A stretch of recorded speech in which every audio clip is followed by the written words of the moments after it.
Raw paper, late flights, young barracuda watching for them great whites. Way bright stage lights, they might just take the pipe if I play it right. Aim tight, go bananas, take a bite. Hold the hammers, might take your life in your pajamas. Play it right and take a hike to Alabama. I'm gone. I be in and out the spot. I ain't got no time to talk. Nigga, I'm gone. I be on and off the road. I be living like a boss. Nigga, I'm gone. Shawty do it like a pistol. Knock the pussy out the park. Nigga, I'm gone. We been racing to the money. I been winning from the start.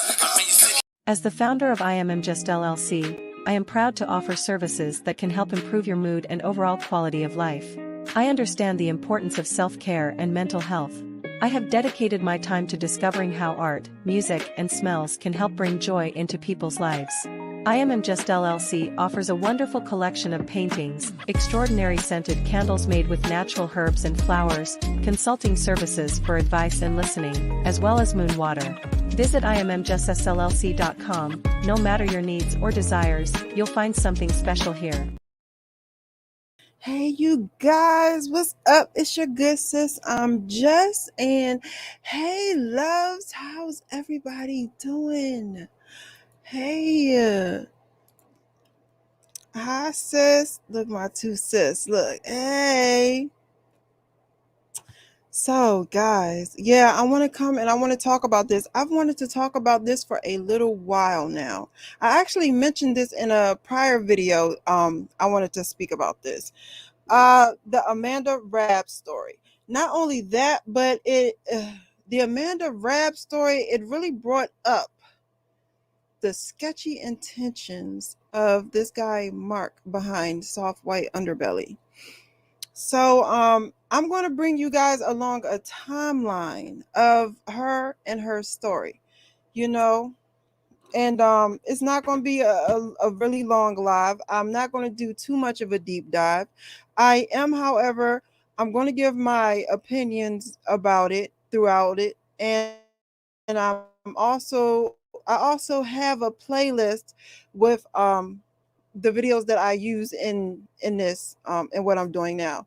You'll find the play as soon as the video is over. I will open up the playlist, and just like I told you before, the playlist for TJ's first two videos are now open. I am going to be doing the third and the final one for TJ. It's going to be called Mask Off, where I am taking the mask off for her, and I want you guys to see what the real her is like. But in the meantime, because people like TJ and Jaguar, they are very draining, and I do not believe that one should spend a lot of time on people like them. And so I take breaks. I don't really even watch them like that, you guys. I don't at all. And so I do. And so, you know, while I'm taking a break, I wanted to speak about the Amanda Rabb story. So this right here is Mark. He is the person behind Soft White Underbelly.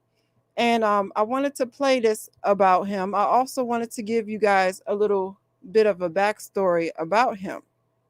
He's a photographer, and he started out as a photographer, and he also started out, you know, doing big campaigns and commercials for, well, doing campaigns and commercials for big companies. And so then, you know, he wrote a book. He wrote two books, actually. The first book he wrote was just of his pictures and his photographs and stuff like that. And he would go on Skid Row and he would photograph, you know, the people there. And that book sold for thousands. Like, he made a lot of money off of that book. He followed it up with another book about sea creatures and another book about snakes, and they didn't do as well as the first book when he was taking pictures of people on Skid Row. So that right there, and that's before he started his channel. So that right there pretty much, you know, told him that it sold, you know. Taking pictures, people wanted to see people in bad positions of their life. And so he also found out while doing his videos that it also sold to do videos on women that sold their self for money. I don't know if you guys have ever watched his videos, but I found his videos not with the women who sold themselves, but other stories. Like he does videos about a lot of different people. But I noticed that it kind of came off a little creepy, a little offish. So without further ado, let's get into that. And I want you guys to hear out of his own mouth, because you know what I do on this channel. I like to let people talk for themselves. So I want you to hear how out of his own mouth about what his channel is about. These videos are meant to create awareness of things that are broken in our country. If we don't look at some of these things, they're just going to continue to grow and get worse and worse. And I believe listening, understanding, accepting, and maybe deciding to do something differently might make a difference eventually, and help the next generation or two of parents raise kids who have more hope, have better role models, have both parents in their lives. That's my hope.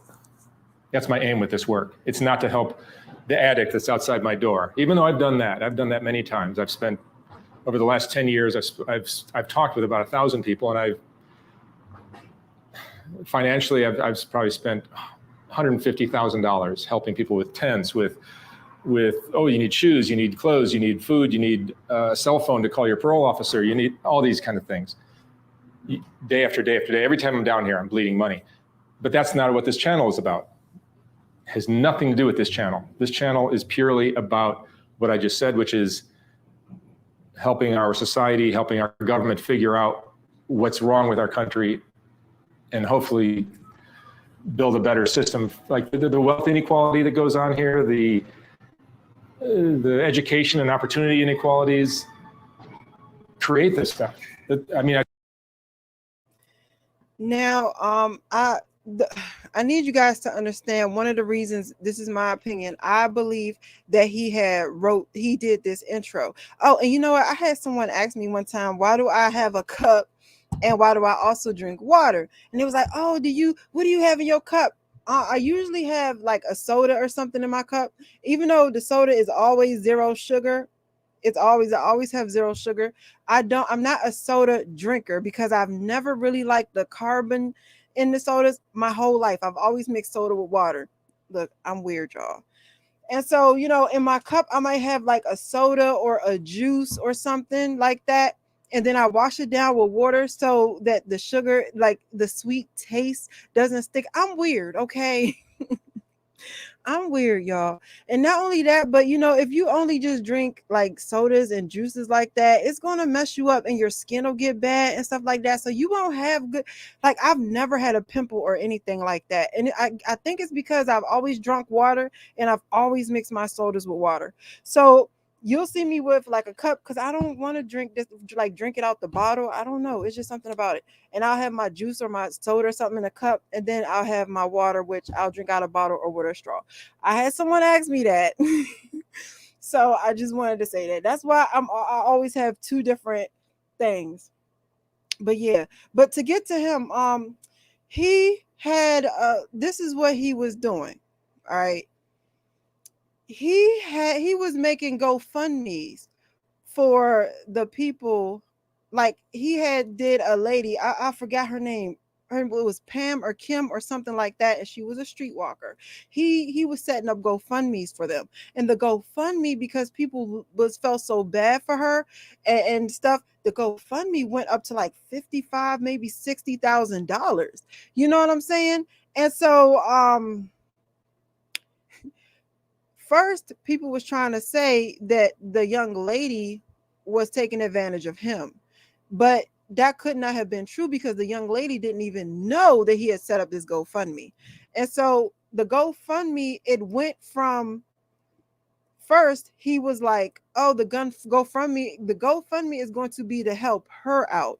And then it went from the GoFundMe is going to help her to the actual GoFundMe. The description of the GoFundMe it said it was to help different people that showed up on the Soft White Underbelly channel, as well as the channel itself. So the GoFundMe's went from helping the people who he was video recording to, oh, it helps them and me too, you know. And so then people started turning on him like, yo, you're exploiting these people, you're exploiting them. And so that is why, in my opinion, because this introduction, it didn't come out when the show actually came out. This introduction came out around the time that people was calling him a scammer for taking advantage of that young lady. Yeah, right, church lady. It helped him more. And so yes. And so that's why he's trying to make it clear that even though, and he says that he came out of pocket over $150,000. I don't believe that, because he does have GoFundMe's, and the people in his that watch him, they do they help him, like they donate all the time. So him personally coming out his pocket, we can't say that, because the money is coming from either what he's making off of their stories or the direct money from the GoFundMe. So I'm going to let him finish telling you guys that this channel is not to help people. It's just to bring awareness. That's what he's trying to say. I talked to some of these kids or some of these people and said that when they were kids, they had no hope of a bright future. There was no chance of it. So that's what I think needs to change. I've helped some addicts. That's a personal thing I do, has nothing to do with this channel. I'm just showing you some things that are wrong with the country. Sometimes that's just too much to deal with. It's just too much to look at. And I'll watch these videos or listen to these talks, listen to these people, and I'll do it on a more personal level, a more like individual, like I see self-destructive or self-sabotaging behavior in myself, and I'll be able to apply the story that I'm hearing. Maybe not as extreme. Some of these stories are really horrifying. But in my childhood, it was nothing like these. But the mechanics are still the same. You know, the stuff that happens to you as a kid ends up affecting the way you believe in yourself, which ends up manifesting as problems with alcohol or drugs, or your diet, or taking care of your health, or your choice of partners, or your career choices, or your belief in yourself, and the education that you decide to get. And there's so many things that we get we're our own worst enemies sometimes. And I think that's an interesting story as well. I just really wanted you guys to get a little, you know what I'm saying, a little snippet of him. If you guys want to watch the full videos, I will be opening up the what is that, you know, where they have all the videos that I used during this. I will be putting in a thing for you guys, so you guys so you guys yourself can watch it. But I'm not going to be playing the full video. But what I am going to do right now is I'm going to introduce you to Amanda. Now, another thing about the Soft White Underbelly, you know what, before I introduce you to Amanda, let's go back, because I want to show you guys the way that he has a playlist. That's what's called a playlist, y'all. He has a playlist, and his playlist, where is it at? He has a playlist for Amanda. He is right here.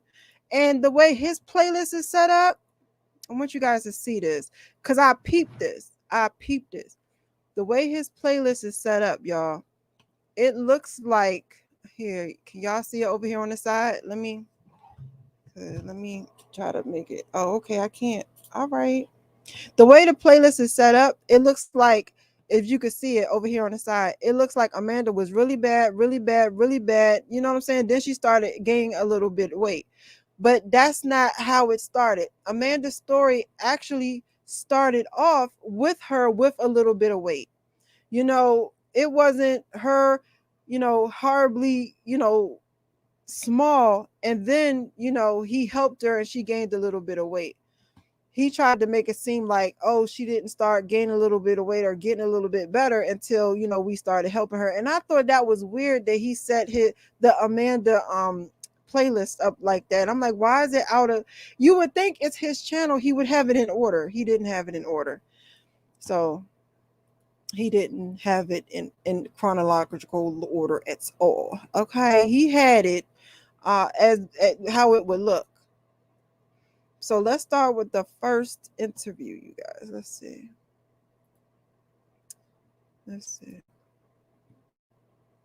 This is the first interview, and as you can see, she has a little bit of weight to her. She's not extra small. She has a little bit of weight to her. So let's start this. Amanda, where are you from? Where'd you grow up? Inglewood, California. I was born in Cincinnati Hospital. Okay, so you're an LA girl. Yep, LA. And you grew up with both parents? No, I didn't have a mom growing up, so it was just me and my father. Where was mom? I don't know, on drugs somewhere. Yeah. And how was life at home with dad? It was good. I had to move to my mom's family's house, so I grew up with them. They were my grandparents, so it was cool growing up with them. And you know, another thing, and she said that she didn't grow up, you know, her mom was on drugs and her dad, you know, she grew up with him, but she had to move. And you know what's really weird and off-putting to me as well is that why wouldn't he tell her to put a shirt on? And now, you know how some channels on YouTube, and this is some people, they'll have a family channel or a kid channel, and they'll put their kid in certain clothes because they know that certain messed up type of individuals, men, will click in just to see how that child is dressed because you know they're peas. Y'all know what I'm talking about.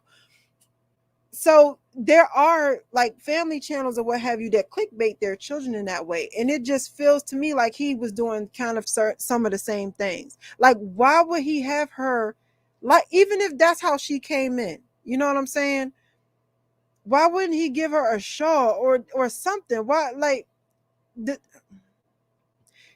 did kind of, it made me feel uneasy. It made me feel uneasy. So let's go. I'm just going to play a little bit of this and then I want to go to the next one. Yeah. I felt real lonely with my dad, so they took me in. We didn't really go out to amusement parks and stuff like that, so they just took me in because they had the money and they had I just went with them. It was just a better situation. Yeah. Any problems with that? No. A little, I mean, I have a little issue. I think that he's doing stuff to my food. I think that he's spitting in my food. So that's the issue that we have right now. I moved back with him when I was like 20, 22, 23. So I don't know what he's doing to my food, but we got to talk about it and hash it out for sure. And life with your grandparents was good? Yeah, it was real good. I didn't feel lonely anymore. They bought me clothes, shoes, anything I wanted. And what kind of kid were you in high school? I was a tomboy. Tomboy? Yeah. Do you have brothers and sisters? Yeah, I have one autistic brother. He has autism, so I had to help take care of him growing up. So it was cool. And how old are you now? 24. You're 24. And so did you finish high school? Yeah. You did. And then where did you go when you left home? I went to CSUN, Cal State Northridge. For college? Mm-hmm. Oh, how many years did you do college? 2. 2 years. Then I dropped out. I wasn't really doing any work, just smoking weed. So I dropped out. And then what did you do after that? I moved in with my boyfriend. It was a tricky situation. I did some things I regret, so it wasn't really a good situation. So we broke up, and I moved out here on Skid Row. What kind of stuff with your boyfriend was? Well, I kind of showed him pictures of a girl in bed to get his dick hard, so it wasn't good. It failed our relationship completely. And were you doing any drugs at that point? Yeah, I was doing weed every day. And then Skid Row, there's weed and a lot more. Now she was a little bit more lucid in this during this interview. You see church lady how he zoomed down on her like that, and instead of telling her to fix her clothes, before zooming in on her, he just zoomed in on her and that made me, and that's why I let it go that far. I don't like that. I really didn't like that. All right. So not only that, y'all, but your good sis be multitasking. So while it was playing, I had to go and make sure the kids was cleaned up because I had to cook dinner, and I had to make sure that they were doing what they had to do upstairs, and I gotta wash a little clothes. So let's go to the next one though. Let me see.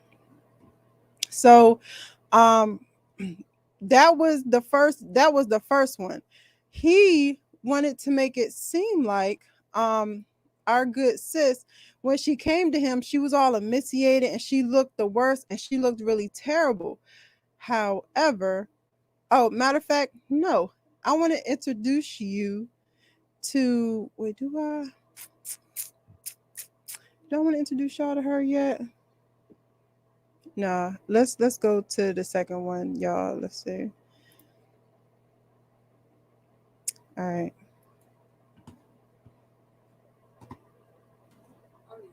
Yes, baby. Stay right there. Yes, baby. You doing what? Oh, you watching TV? What do you mean? Hold on. Don't go nowhere. Wait. All right, you guys. This is the second one. This is when she talks more about. Wait a minute. Wait for mommy. This is when she starts talking more about why she left out her dad's house. And this right here is the playlist right here, and I will make it public right after I finish the live. I promise. And you guys can watch these. You can fully watch them. Hold on, wait. So, all right, I want you guys I'm gonna play a little bit of this here. Yeah, this hurt my feelings too, baby.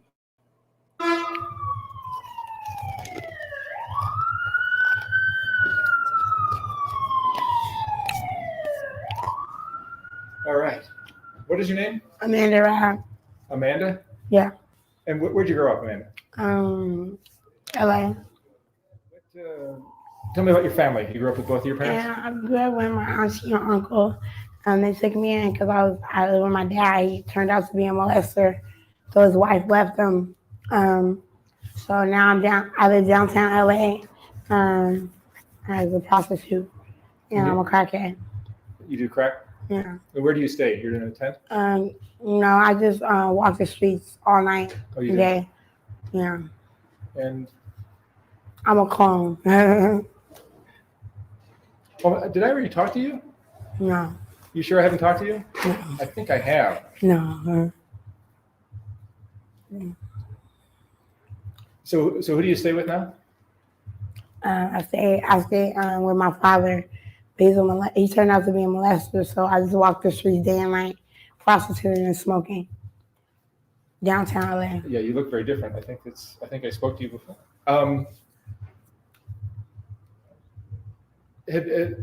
Have you finished school? How much school? I went to SayinTho. I got accepted to ELP, a special program. So I dropped out after 2 years. You dropped out from where? SayinTho. College. So you went to 2 years of college?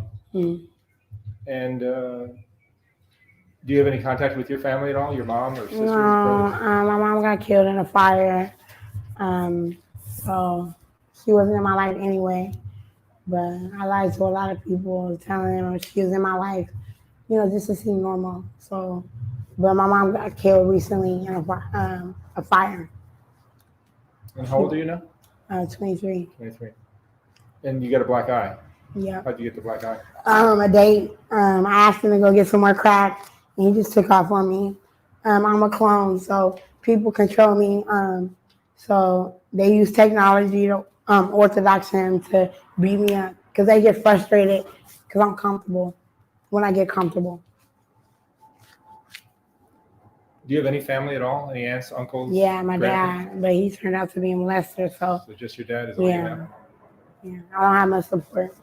You have no support? No. And the only money you get is from the guys on the street? Right. Oh boy. Or ask for dollars and change from the liquor store. Now, you heard what she said about her dad, right? You heard what she said about her dad. You heard it, right? You heard that. I wanted to play this. Do I? No, not yet. Let me enter. Now, y'all heard what she said about her dad. She said it more than one time. And I need y'all to remember that, because I'm going to play something. I'm sorry, you guys. I had to go and handle some stuff. Because I want you guys to remember what she said about her dad, because we're gonna talk more about that later on. All right, so let's go into this lady. All right, her name is Lima Jabramovich. Y'all don't get me lying on how to pronounce this lady's name, but you might, if you don't know who she is. She is also the lady. If y'all ever heard of Bam Margera, right? If y'all knew that they was 51 and 50 Bam all over, he was caught in something called the Florida Shuffle. They pretty much Britney Spears him to like on steroids. He was Britney Spears on steroids. They tricked him. They fooled him. They pulled this lady right here pulled everything in a book so that they can keep him inside of a involuntary, what's it called, y'all? What did they do? Oh, I forgot what it was called. It was on my head. What they did to Britney and what they did to Wendy, to keep, and they put him in rehab. They said that he was not a good person for his child. They used his child against him. They did a lot to Bam. This is that lady, his guardian. They put him in a conservatorship, a guardianship. That's what it was. Did y'all tell me? Conservatorship. Thank you, Lima. Thank you. Legal conservatorship. That's exactly what they did. And so this is her and her Aurora. This is what it does. I want you guys to hear a little bit of what her program is about, because Amanda speaks on this. And what's crazy is I don't like how, because she was on drugs, what people dismiss, or Mark of Dark White Underbelly, he either dismissed what she said, like because he didn't believe her because she was on drugs, or he dismissed it because he did not care and because it did not suit him. Either way, he dismissed it. When she said her father did what he did, he dismissed it. And when she's going to say what she's going to say next, he dismisses it. His actions is so questionable. So let's listen to what she has to say. Also use virtual reality. Now, virtual reality is what she uses for her rehabilitation program. All right, let's go back. Also use virtual reality so we can put patients in triggering environments. And, for example, we put a patient in a bar, or for our veterans, we put them in a war zone. We've learned a lot about their response to certain things. It just gives us a lot. It's all about having that vast richness of data to really be able to analyze a situation and steer the conversation in a path that it wouldn't have gone otherwise, just because there's so many walls around these people that they're just not willing to let someone in. So you kind of have to find a way to gain their trust and show them that you actually can help them and that you can see how they feel and it's not all in their head. Because especially with my sisters, there's been so many times where they've said, maybe DID isn't real, maybe nobody can help me, I'm just crazy. Because up until now, no one has been able to help them.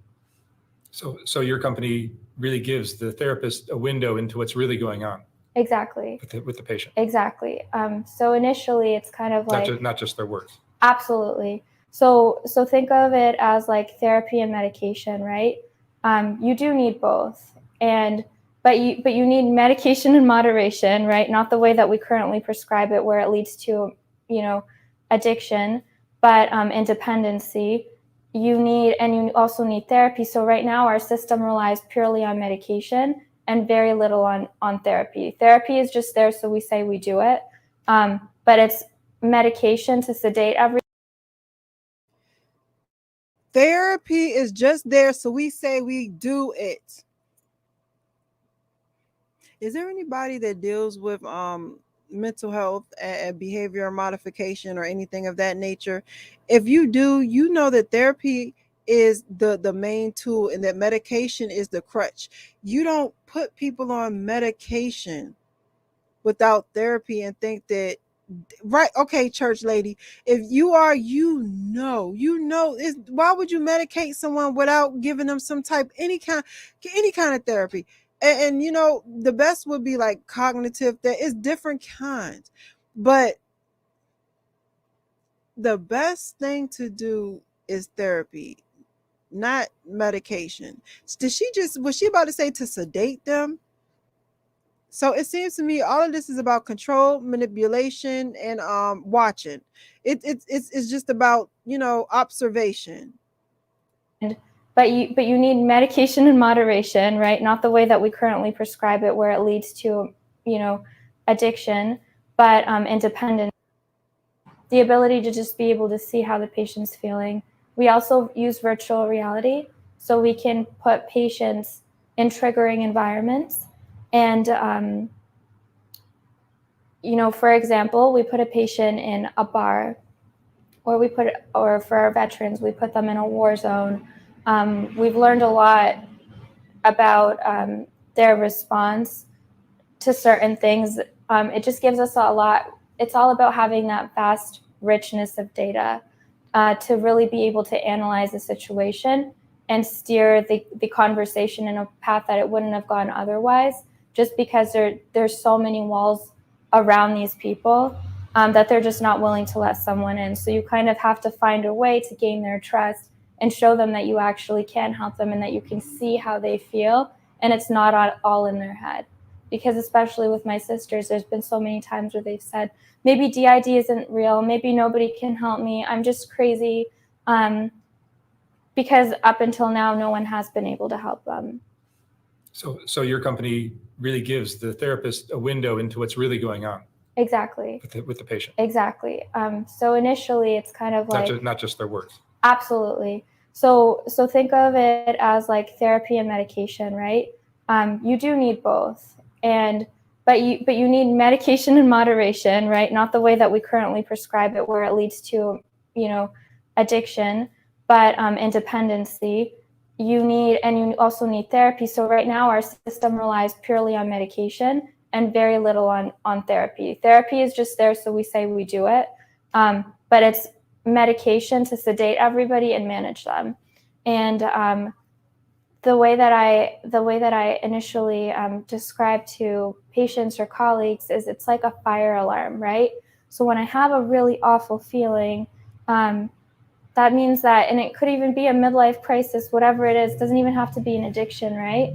When I have a bad feeling, that bad feeling is actually really good. It's telling me that something's wrong and you need to learn to sit in it and analyze it, initially track and unpack that feeling. So if there's a fire going on. What is this? Why? First of all, yeah. Oh, we're going to get into all of that, church lady. I am going to get into all of that. However, let's sit and unpack what she is talking about. She's saying that when you have a bad feeling, what she's talking about is the fight or flight. You have when when you are around something and it's telling you that it's bad, there's a chemical reaction that goes on into your body that makes you either want to fight. Well, it's three. It's fight, flight, or freeze. And there's a chemical reaction that happens in your body that tells you that you need to fight, you need to get the heck out of there, or some people just freeze. All right. And so what she's saying is that she wants people to sit and think about why this chemical reaction happens. So what she does is she puts them in a virtual reality world where they put them in the worst case scenarios. And then 9 times out of 10, they probably panic. They probably like have they probably go through some things. And why this is from what she's saying, why medication is so important to her is because she can sedate them afterwards. They put them in triggering conditions, virtual reality, in triggering conditions, and then sedate them afterwards. So they're easier to manage. And she said manage. She said all of this herself. Hi, you guys. Please do not forget to hit that like. Hit that like, you guys. Thank you so much. I'm gonna do a little commercial break. And I'll be right back. As the founder of Immjuss LLC, I am proud to offer services that can help improve your mood and overall quality of life. I understand the importance of self-care and mental health. I have dedicated my time to discovering how art, music, and smells can help bring joy into people's lives. Immjuss LLC offers a wonderful collection of paintings, extraordinary scented candles made with natural herbs and flowers, consulting services for advice and listening, as well as moon water. Visit immjussllc.com. No matter your needs or desires, you'll find something special here.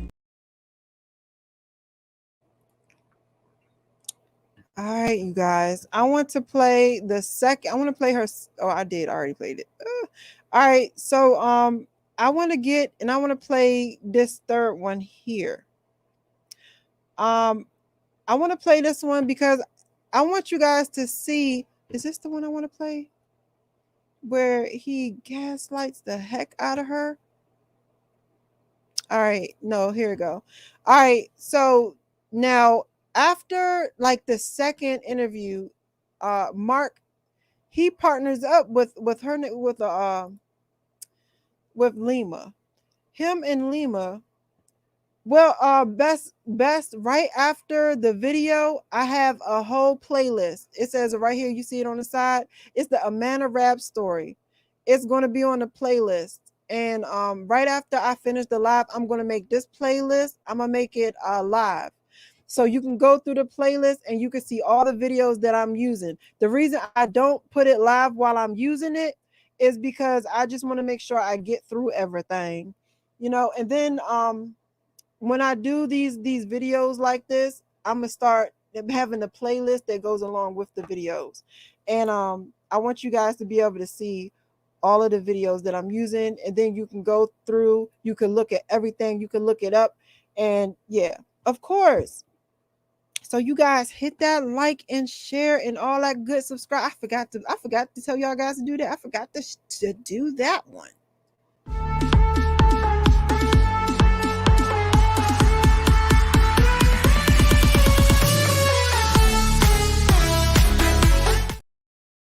Like, share, subscribe, and become a member, you guys. I do have a membership on here on my channel. And on my membership, I share stories. I do story time. I talk about a lot of things. Like I went through surgeries, y'all. I had my tummy tucked. I had a couple of surgeries, and I do story times with them with pictures. I do question and answers and anything that you might have. I really like the members only thing, because that is going to be a really intimate me and you. Let's talk, ask any kind of questions, all that good stuff. So become a member, y'all. Oh, thank you for hitting like on the way in. So yeah, become a member. So let's go ahead and let's get to it. This right here, it says now remind you, I just showed you about Lima and what she was all about. All right.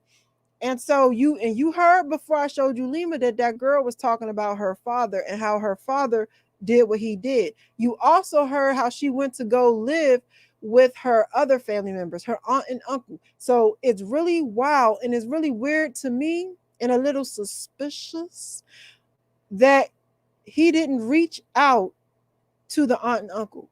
Why didn't he reach out to the aunt and uncle, you guys? I'm sorry. He reached out to the father. They knew what they were doing. All right, so it says Amanda's family and I are trying to find a way to get her into a rehab, but we cannot legally force her to go. Amanda wants to stay on the street and, do what she's doing. We have been able to get her the schizophrenia medicine she used to take. You can see some improvement in her behavior in these clips taken over the past month. We are still looking for a miracle. No, they're not looking for a miracle. What they're looking for is what I like to say TJ likes, and that's public approval. They want to get us, the viewers, on board to getting her whatever help that she needs, but in reality, he's already working with Lima behind the scenes. He is already working with Lima behind the scenes for Amanda to get her into Lima's program where they use virtual reality. All right, so I'm going to go ahead. I'm going to fast forward it to the part that I want you guys to see. All right, let's see. What the three? Or she didn't. I don't know. Now listen to how he gaslights her. Hold on. It said, do they know how taking schizophrenia medicines feel? Them things be having person zoned out. My doctor took me off of mines and gave me anxiety meds without the effects, and it works perfectly. I know. Well, my son's father is he. I don't want to talk about his, but I know somebody that is on that. That has that problem, and they complain about the medication all the time, and not only that, but when you do have anxiety, because I have anxiety, and y'all know y'all good sis got ADHD, I do, but I also have panic attacks sometimes, and I have trouble sleeping when I I do, because your ADHD medication sometimes it can make you get you hyper. It can make you hyper. However, when I had trouble sleeping, they prescribed me antipsychotic medication. Y'all, I don't know if y'all know about that. What was it called again? I think it was trazodone.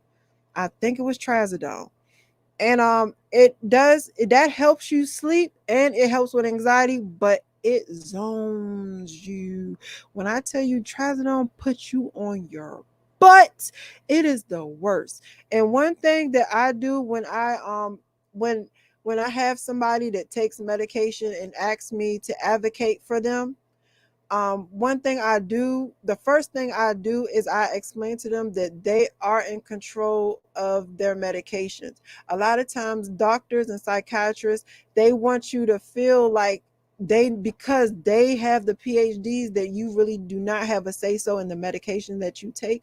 So when someone come to me and ask me to help, become a third party advocate with them when it comes to them and their medications, because they feel like they don't have a voice, the first thing I do is I let them know they don't have to be a guinea pig.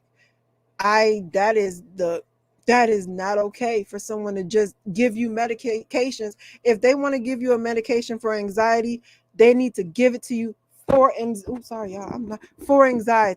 Don't give you medication for antipsychotic because one of the other side effects is that it also helps with your anxiety.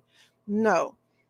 So yeah, I do understand and I do know that. And a lot of people that I've helped throughout the years, I get them off of certain things. So this hair is tickling my nostrils. All right.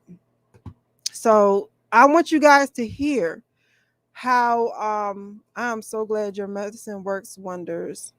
Church lady, become a member so we could talk about this. I don't like certain things, I don't really like talking about in the public forum.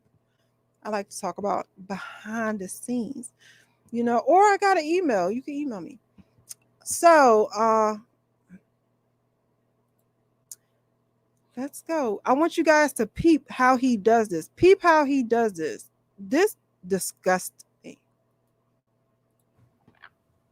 Your dad's very helpful. He's cool. Your dad's He's a great definitely guy. cool. He's cool. He's a listener. He can be. You're lucky to have the dad you do. Yeah, he's real soulful and American. He just wants the best for you. He's perfect. But you're a handful. Yeah. You're difficult. Yeah. It's too much. I need to go. Okay. I need to go so you guys can chill. go. Thank you. Now, y'all remember she said her dad was a molester. She said her dad was a molester, y'all. I'm gonna replay this. I'm gonna redo this. Now, remember she told this man. She told this man her dad was a molester. Now, I'm gonna replay it. I want y'all to remember she told this man that her dad was a molester. And I'm gonna replay this interaction. Your dad's very helpful. He's cool. Your dad's a great guy. Cool. He's cool. He's a listener. He can be. You're lucky to have the dad you do. Yeah. He's real soulful and American.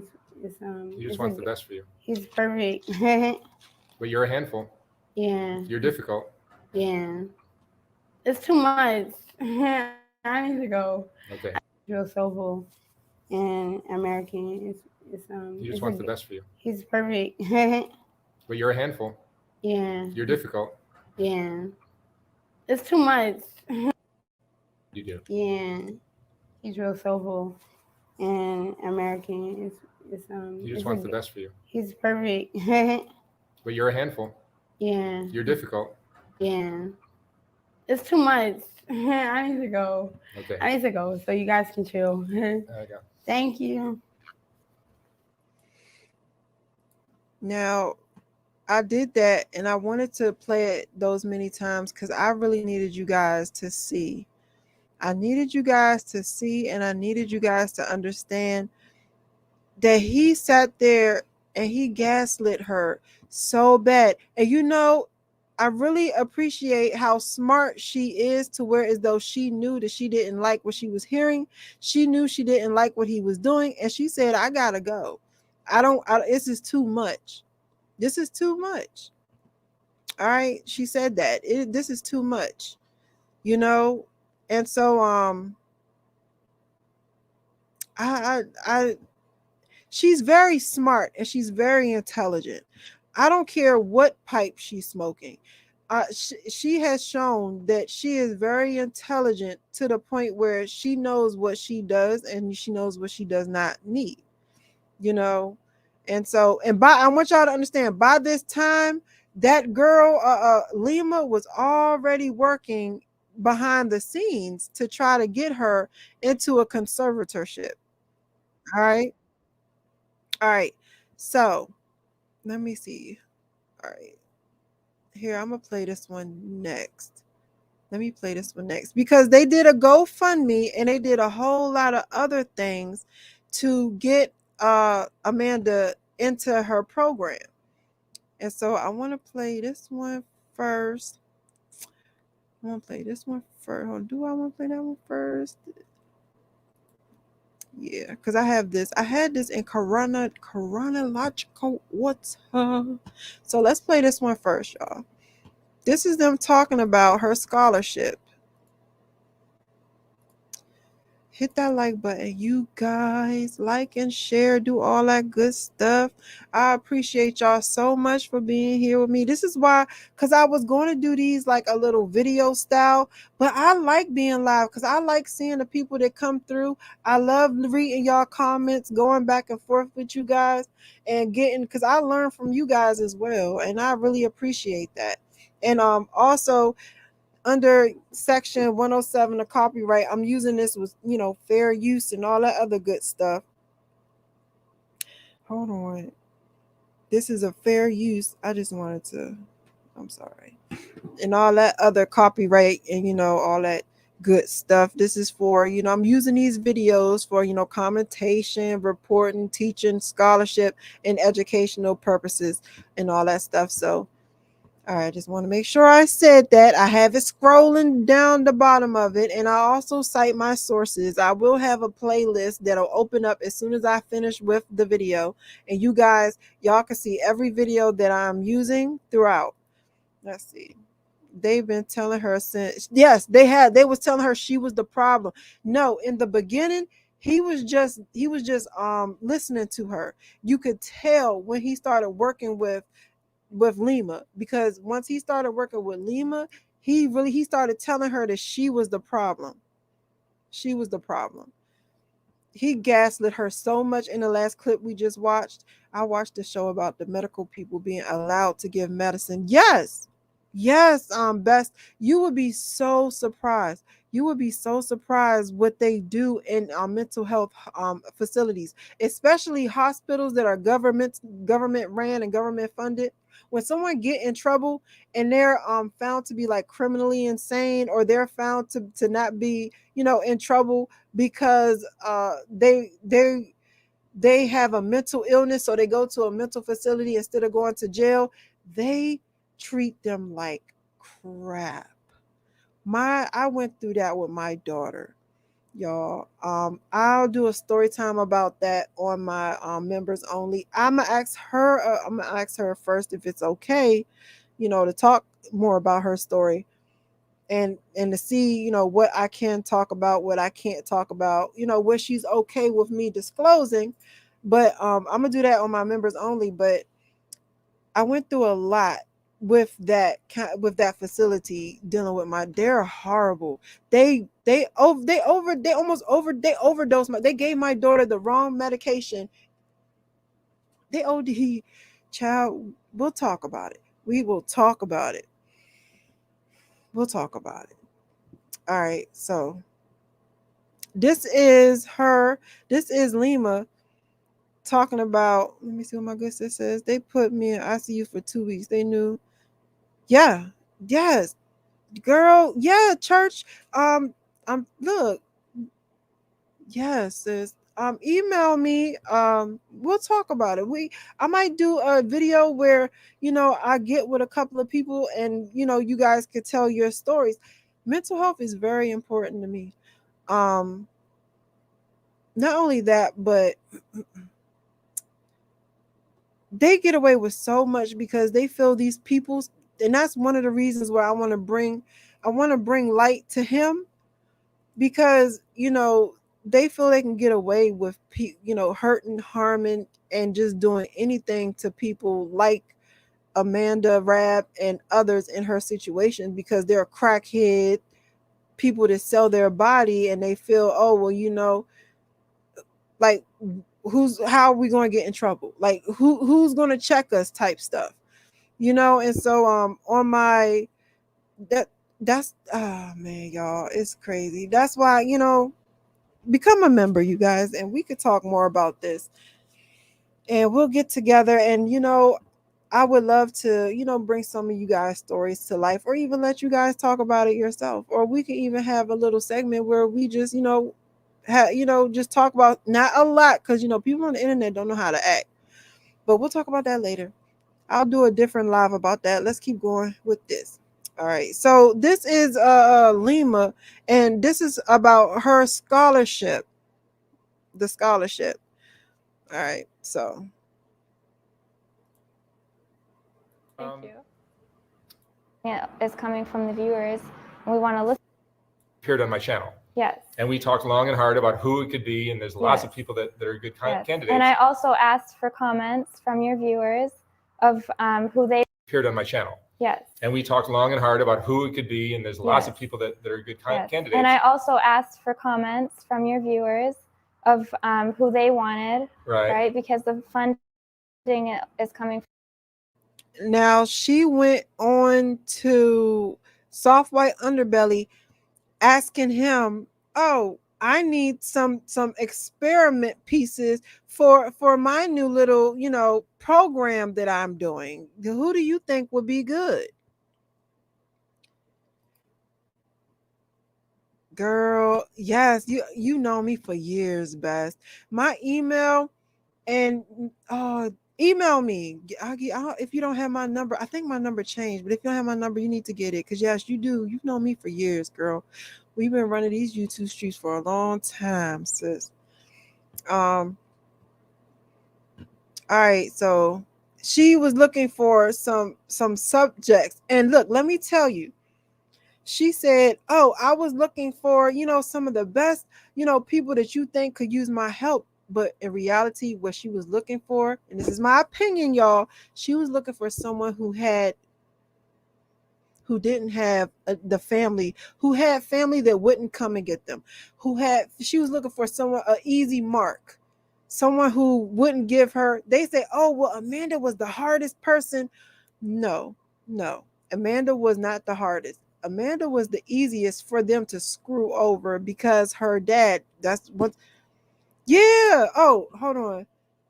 Because hold on, let me see. Best, if you still hear, Best, can you put my email in the chat, my good sis, if you can? Yeah, someone who had family, because that's what I said. I said, why do you think they didn't go to Amanda's aunt and uncle? Why you think they went to her? And my email is in my description. Why you think they went to her dad, the one who she clearly said was a molester? All right. From the viewers, we want to listen to them. And we had an overwhelming response for one special person. And yeah, and I also told you, like, it depends on how big a challenge you want. Yes. And there's some people that are good for, that would be perfect for this. Yeah. But they would probably be easier. Yeah. Easier to deal with. Yes. And who's the hardest? No. Amanda is the most difficult case. Yeah. And so you chose Amanda. Yes, I chose Amanda. Which I think is very brave of you. Thank you. And I chose Amanda with you specifically because you and I both discussed this.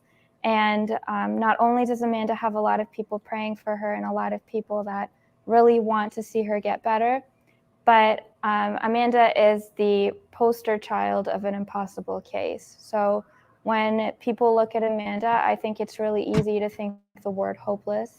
And when I look at Amanda, I see someone that's trapped and lost. And I think that if we can use Amanda as a template for what care should be, and that we can save Amanda's life, then everyone can see Amanda as, a template for hope. So, so I don't believe in an impossible case, but I don't think that there's a better candidate than Amanda. And so we plan to document how we're helping Amanda, because one of the most challenging things about her is that she does not want to go to treatment. She doesn't want help. And when it comes to addiction, when it comes to mental illness, a lot of times people don't want to get better. They don't want the help. Not sometimes. 90% 98% of the time. Yeah. They might say it here in an interview, but you catch them after the interview and say, "Hey, would you like to do this, that, or the other?" And then they might even actually go into treatment for a day or two. And then they leave. And it's really, really tough. So we're going to be documenting exactly how we're getting Amanda into treatment, how we're putting her into these programs. And the reason for that is because I think that Amanda, when she gets better, that she's going to be an inspiration for a lot of people, because when she can use her story as a way to demonstrate for others how to get better. And what that's going to be is it's going to give her purpose in her life. So I think that it couldn't be better. And it's also, there's a lot of things that have taken me a while to learn with my family. So instead of everyone having to fail and learn, then why not just share this information, put it out there. Yeah, your experience with your sisters, I think, really kind of helps you deal with people like Amanda. Yes, absolutely. And then something else has happened with Amanda that kind of helped, right? Yes. She ended up in jail. Exactly. And that's actually the best thing that could have happened. Do you want me to go into how this happened? The truth is the truth. Okay. So I have permission to state this from the family. And so basically Amanda had attacked her father with a pipe, and he reached out to Mark and he asked Mark. Now, Amanda did not attack her father with the pipe. If you guys remember, let's go back. I'm gonna bring it back to you. I'm gonna take it back. Because I want you guys to see this. Because she did not attack her father with a pipe. All right, hold on. Let's go back to Lima talking about Aurora and her. Gosh, come on. Let's go back. Hold on. That's not the one, y'all. Which one is it? Oh, I'm sorry. Because she states and she lets you know that oh, that's the one with her card. She lets it be known how people can get into here. How people get into her her thing. And she tells us that the way that people can get into there is they have to be 50. Hold on, let's see. Let me see which one it was. I really could have sworn. Let me see, y'all. They have to be 5150. And that that's how they get into there. Is it the scholarship one?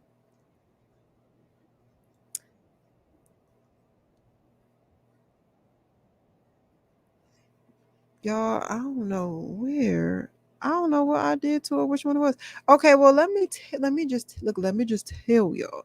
So one of the ways for them to be able to get into her program, I'm talking about Lima's program, is for them to become 5150.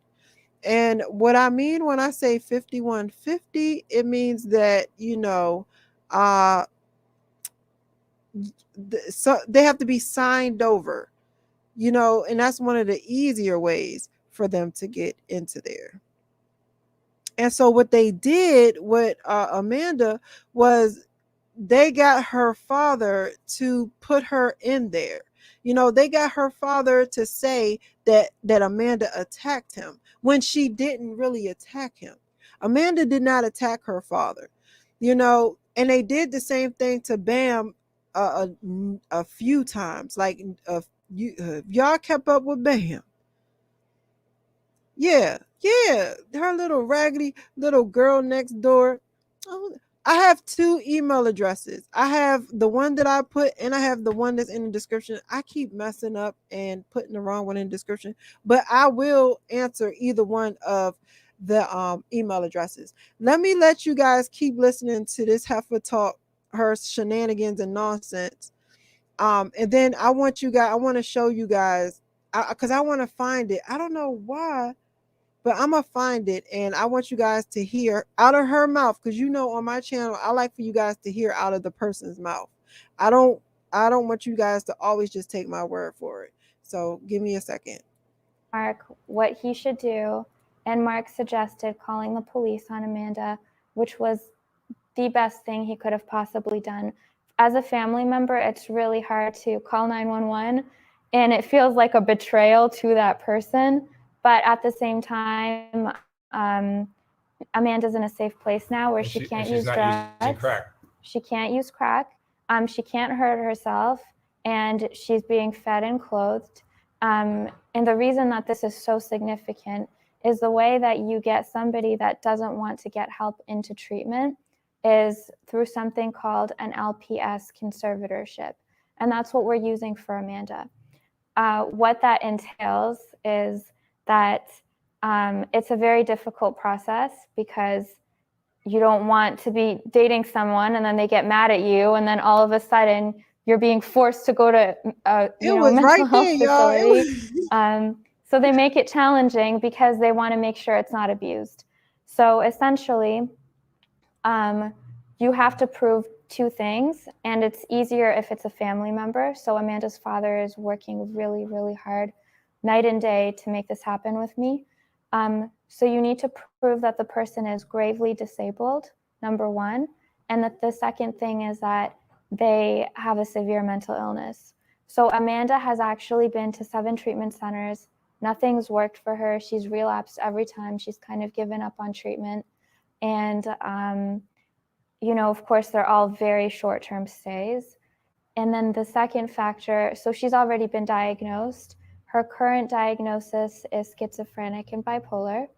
And we are going to review that diagnosis with our team and a team of specialists, see if there's any other underlying issues or if anything is a misdiagnosis. Now, remind you that the people that she works with, the people that work in her facility, they're not psychiatrists. They're observations. They're observers. You know, her team the team that she has is not psychiatrists. They are not mental health professionals. She has a team of observers. Okay. They are not equipped for any of this. They're not equipped for this. All right. So every time she says team, she really makes people think that she is medically equipped for any type of situation, and she is not. Y'all, I was looking for the dag on the video, and it was right here. It was the same video, y'all. It was the same. You know your good sis be running around like a chicken with her head cut off. But yeah, the people that she work with, they're not, they don't have what's suitable to do what she needs, you know, what needs to be done, you know, for the group of people that she is working for and or working with. And another reason why she needs for them to be, you know, needed for him to call the police is because it's just like BAM, you know, it's easier getting them from jail. And they use her program as like a probation program or something like that, you know, for her to do instead of jail. All right, it's like telling her, look, y'all so crazy. I gotta stop because y'all got me. It's like telling them, well, you can go to jail or you can stay here, and jail is even worse. So you might as well stay here with us instead of going to jail. That's what they did to her. What? The second factor that we have to prove, and we've been working on doing this, is she has to check off one of 3 things.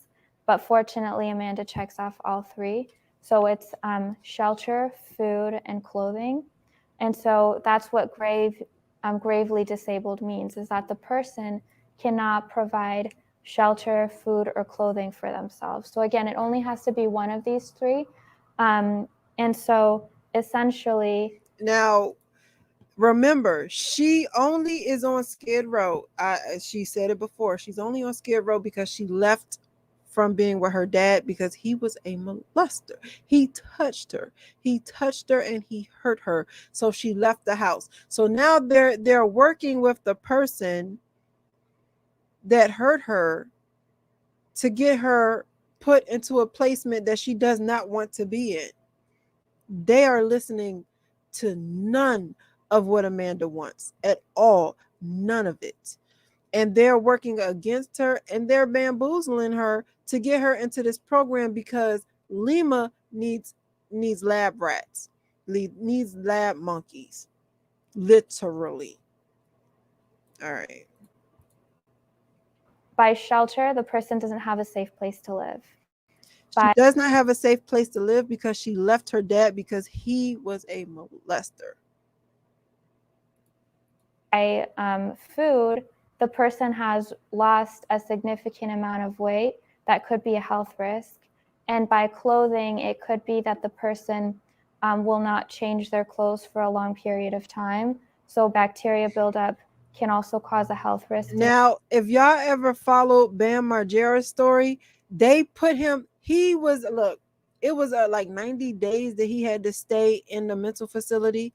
He didn't change his clothes for 3 days, and they put him back and they restarted him on the 90 days just because he didn't change his clothes for 3 days. Like, when I tell you she is good at putting these people in a trick bag and keeping them in her little program and under her little wing where she gets money for this. Now, Yeah. Let me see. They wait until your rights are at what? I guess this. And so when I tell you she's really good at this shuffle, she's really good at it. Oh, rights are stripped away. Right. And she's really good at this shuffle. And she needed a family member that was going to play along with her. She needed a test subject that had a family member that was going to allow her to use their family member. I wouldn't be surprised if they went to the aunt and uncle first, and the aunt and uncle was like, nah, no. And so they went to the dad after that. For that person, or that the person takes off their clothing at inappropriate times, which could be a health risk because of the weather, if it's very cold, if it's very hot. I can't tell you how many times I've seen Amanda walking down the street, no shoes, no socks, no pants, just a tank top. Yeah. And nothing else. I'll buy her pants and shoes, and she'll just walk away. Yeah. So and just leave them on the sidewalk. So basically checks off every box, right? And the only way that you can get an LPS conservatorship put through is if the person is in holding. And so the person must be in holding in either a jail or a psychiatric hospital. So let's say you walk in on your family member and they're trying to hurt themselves. You can call for a 5150, and then that person would be put on a 72-hour hold for a suicide watch. And in that time frame, if you have the paperwork already put together, you have to act very quickly in only 3 days. You can work with the patient's doctor. And then, of course, for the jail factor, if someone is attacking you or trying to hurt you, you can call 911 and they would be taken to a jail. But at the same time, because they have a mental illness, they have certain medications they're supposed to take, there's a doctor that's involved. And so when you have that paperwork ready to go, you would contact the person's defender, and you would also contact the doctor of the patient. And so by working with the healthcare provider, having the document already filled out and ready to go, you can have that doctor. It's only a one-page document because it needs to be proven very simply. But by having that page filled out, ready to go, if the doctor recommends that completely change your life and say, I want to do something. See, so I needed you guys to hear that and understand that, because now we're going to play Amanda and what Amanda had to say about this. They tried to play Amanda like she was crazy. Let me see what you say, good sis. Her dad wanted everything she was saying covered up. What better way than saying you're crazy? Right. See, and you never gave her nothing to wear either after making money off of her trauma. Right. They made a lot of money. He made a lot of money off of her trauma. If you saw in Church Lady, you saw, that's why I played what I played in the beginning as the introduction about how he said that this channel is just about bringing awareness and it's not about helping anybody. That's why he said that. He said that because he was getting a lot of slack for what he did how he exploited the young lady before this. Before the Amanda Rabb, before he blew him up with this, he got in trouble for exploiting the young lady previous to this. I would love to have a sit down with them too. I would nail their butts to the cross. Yes. All right, so let's go. Let me do a little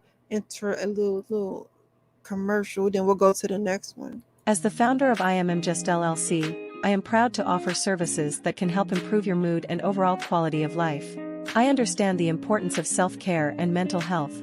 I have dedicated my time to discovering how art, music, and smells can help bring joy into people's lives. Immjuss LLC offers a wonderful collection of paintings, extraordinary scented candles made with natural herbs and flowers, consulting services for advice and listening, as well as moon water. Visit immjussllc.com. No matter your needs or desires, you'll find something special here.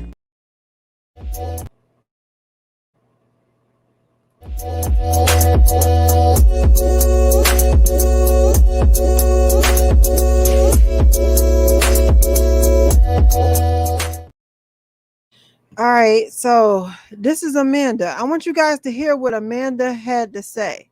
All right, I want you guys to hear what she said about, you know, and now she's in treatment. She is in treatment at this present time. She is in treatment. She is with Lima. She's in the program, and she is now taking part of the treatment in the program. And you know what's really crazy, what's really wild, and what really made me go, is the fact that Mark from Soft White Underbelly, while interviewing, he never mentioned that she was taking part of the treatment. He never mentioned that.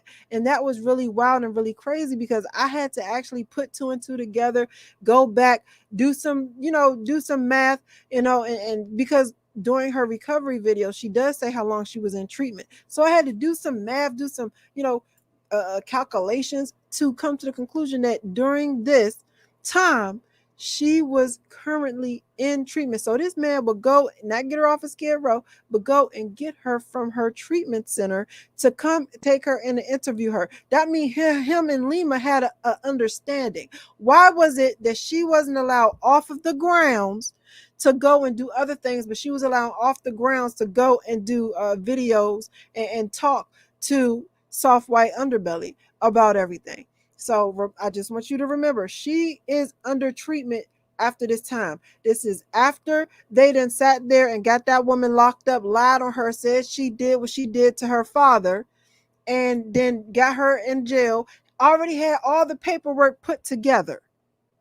Okay, so she can snatch her up and become her legal guardian, and then put her into her virtual reality test, her be a virtual reality test subject, so they could put her in the most triggering environments, and then after that sedate her after she goes willy-nilly.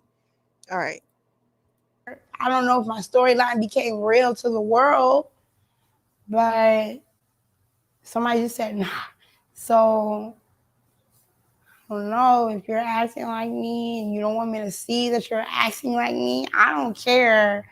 Like, but if it's gonna give me gas because you're like a celebrity, then let me get that gas. If you know my life, I need some love, I need some confidence.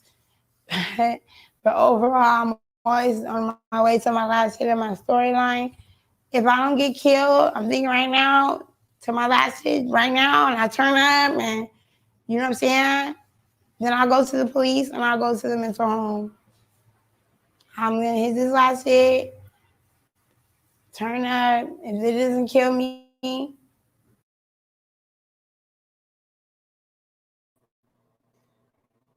Oh my gosh, you guys, my bad, my whole bad. This is not the clip I wanted to do. I'm sorry, y'all. I love y'all, and I'm sorry. Okay, it's this one. All right. So hold on. A couple of weeks ago, you got hit by a car. All right, this is the one. I love y'all, and I'm sorry. This is where I meant to do this clip, and mind you, she got hit by a car. Well, this is different. This is throughout the summer. It's not all the same. Like, these are different times, different time frame. But the one I'm going to show you, she was in treatment. She was in treatment at this time, but he never mentions it. Let's go back. Let me go. Look. Y'all, I'm sorry. That last clip, that wasn't it. And I love y'all. I love y'all. All right. Right here.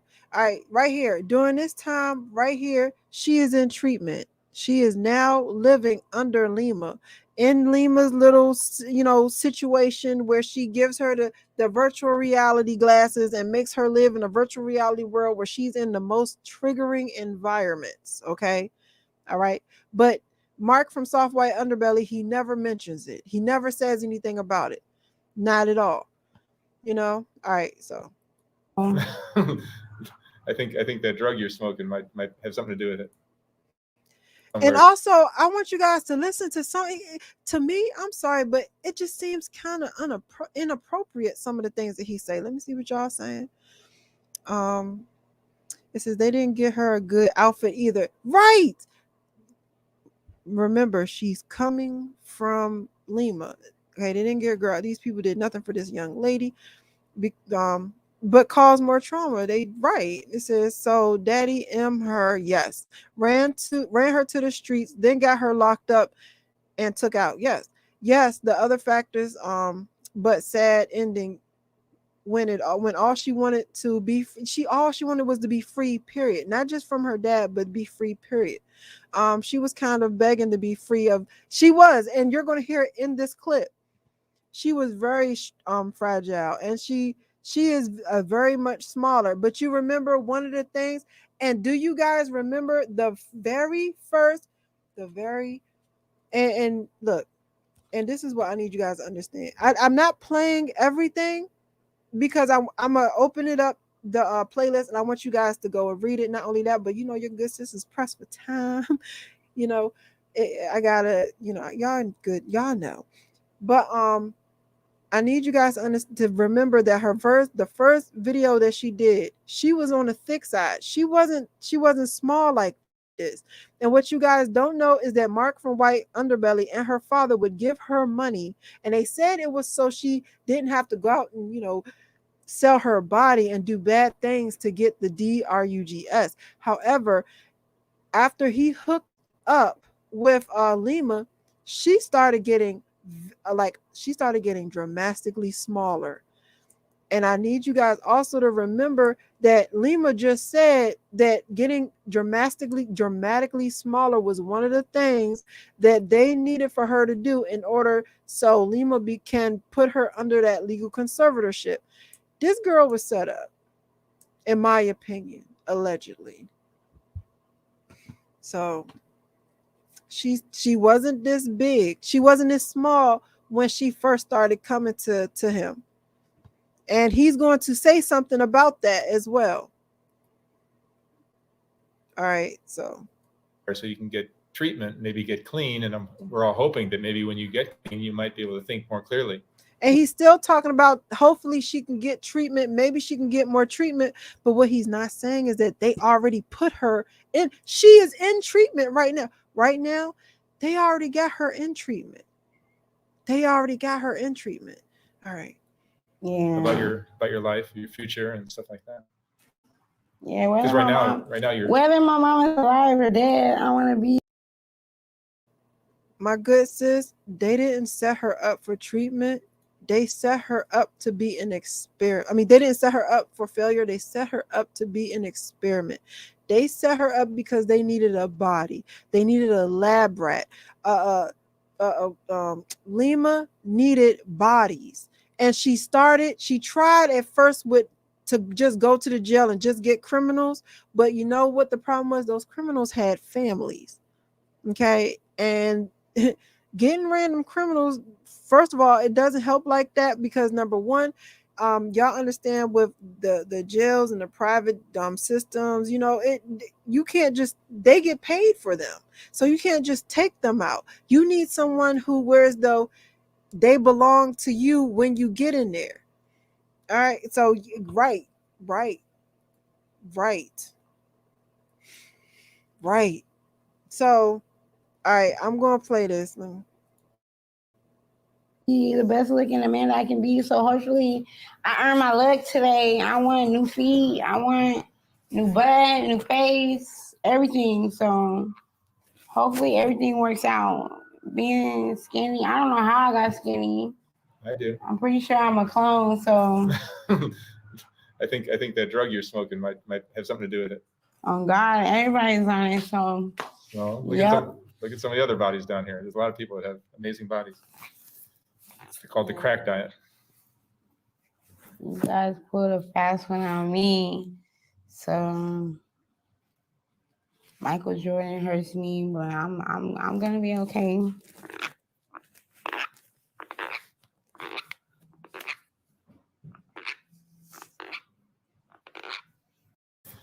It's called the crack diet. You guys pulled a fast.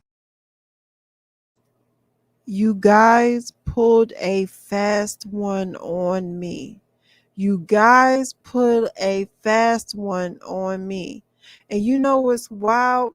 Being as though she is a lady of the night and she's in circles with people, I wouldn't be surprised when she says stuff like MJ hurt me. Like there's some validity to those statements. I'm not going to hold you guys. Like the fact that she repeats the same people, I don't know. you know, it seems to me like her ramblings are just more than a ramblings of a drug addict. That's what I mean. So Michael Jordan hurts me, but I'm gonna be okay.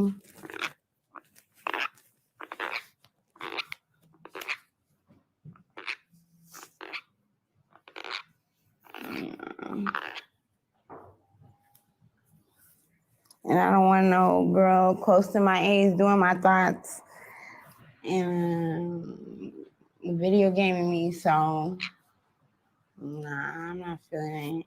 But I am thankful. Did you sleep last night? No. That's 2 nights in a row you haven't slept. I know. I don't sleep at all. Get on to the scene. Do you eat? Yeah, I eat very unhealthy. I wasn't even fat before. I was just weird shaped. So that's even worse than fat. So I don't know. I hope people come during the day and not after I go to sleep. Michael, Sabrina, whoever comes, right? Not just with that crazy clone. The fucking police can't touch me. I don't know. I think the police are just frustrated by you. Yeah. They know you're out there. They don't care. They picked you up 100 times. They watch me all day, Yeah, but they don't see if they're looking at a fake thing. Well, I don't think anyone knows how to help you. The police, your dad, me, no one. You can help me by taking me somewhere fun. Where would you like to go? I want to go somewhere besides walking around. And I want to get how you guys are about crack. You do. Where we don't touch it. You want to stop using? Huh? You want to stop using? No. No. I don't know. Yeah. Amanda, what are you going to do with your life? I'm going to go get my card from my Aunt Gladys' house so that I can get my own apartment and get a wig. And take it off.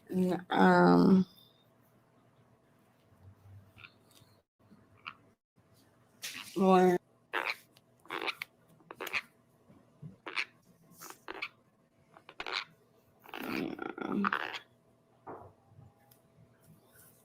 and I don't want no girl close to my age doing my thoughts. And I don't want no girl close to my age doing my thoughts. Like, y'all, listen. Listen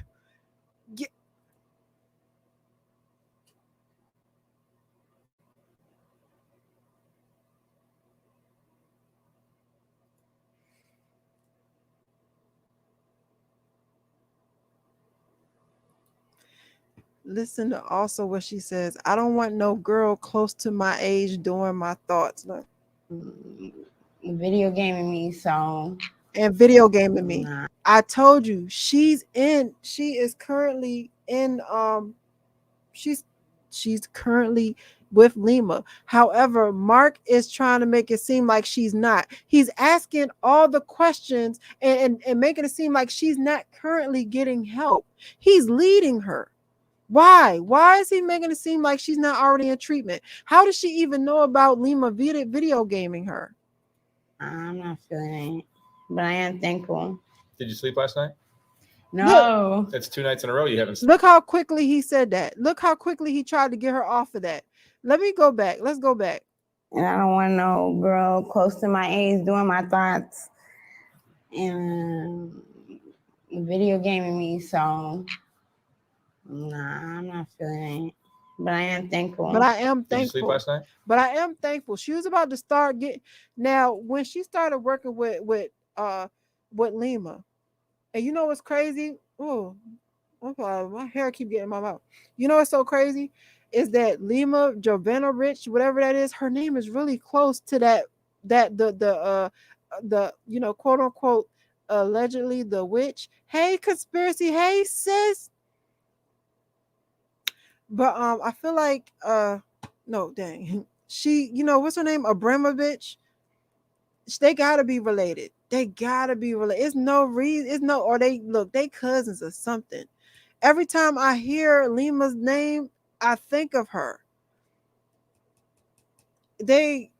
So she says, as soon as she starts, like she was going to hint to being grateful or something, she's like, oh, he's like, did you sleep last night? Now, ever since she started working with Lima, she talks about being cloned.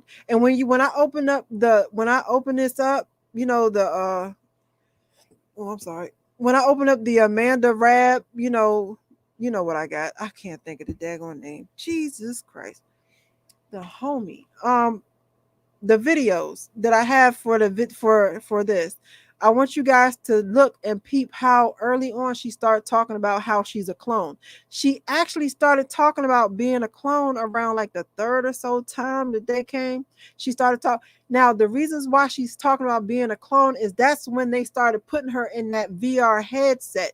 In the VR headset, she was in a whole nother world and she was put in triggering situations. They did the same thing to Bam Margera. So that's when she started talking about being a clone. And if you notice, Mark said nothing about her being in treatment. He never said anything about her being in treatment until she started gaining weight. No. That's 2 nights in a row you haven't slept. I know. I don't sleep at all. Get on to let's see. Do you eat? Yeah, I eat very unhealthy.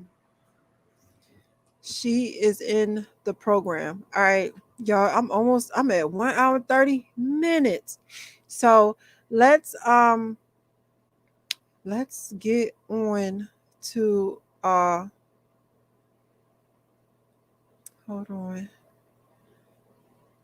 on. Matter of fact, I want y'all to just watch a little bit more of this. Hold on. I wasn't even fat before. I was just weird shaped. So that's even worse than fat. So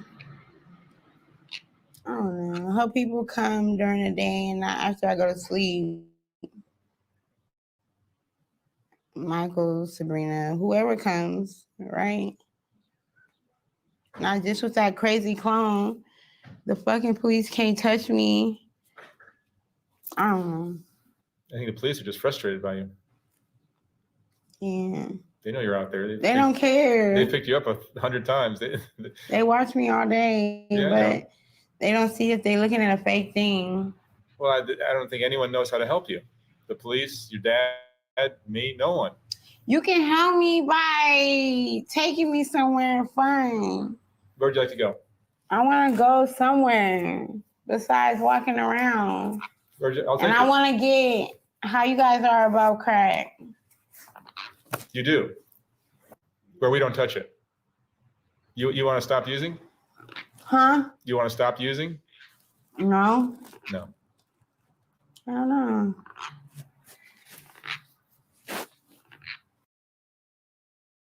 When she starts talking about the clone, yeah, Abramovich, you know what I'm talking about. You know what I'm talking about, the Abramovich lady. But every time she starts talking about the clone, that's that DR thing. He redirects her. All right, so here, so she gets better. Hold on, let's talk. I want y'all to see and watch her. Let me see.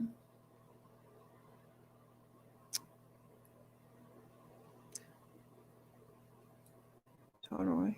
This is her in her treatment center. This is on Lima's on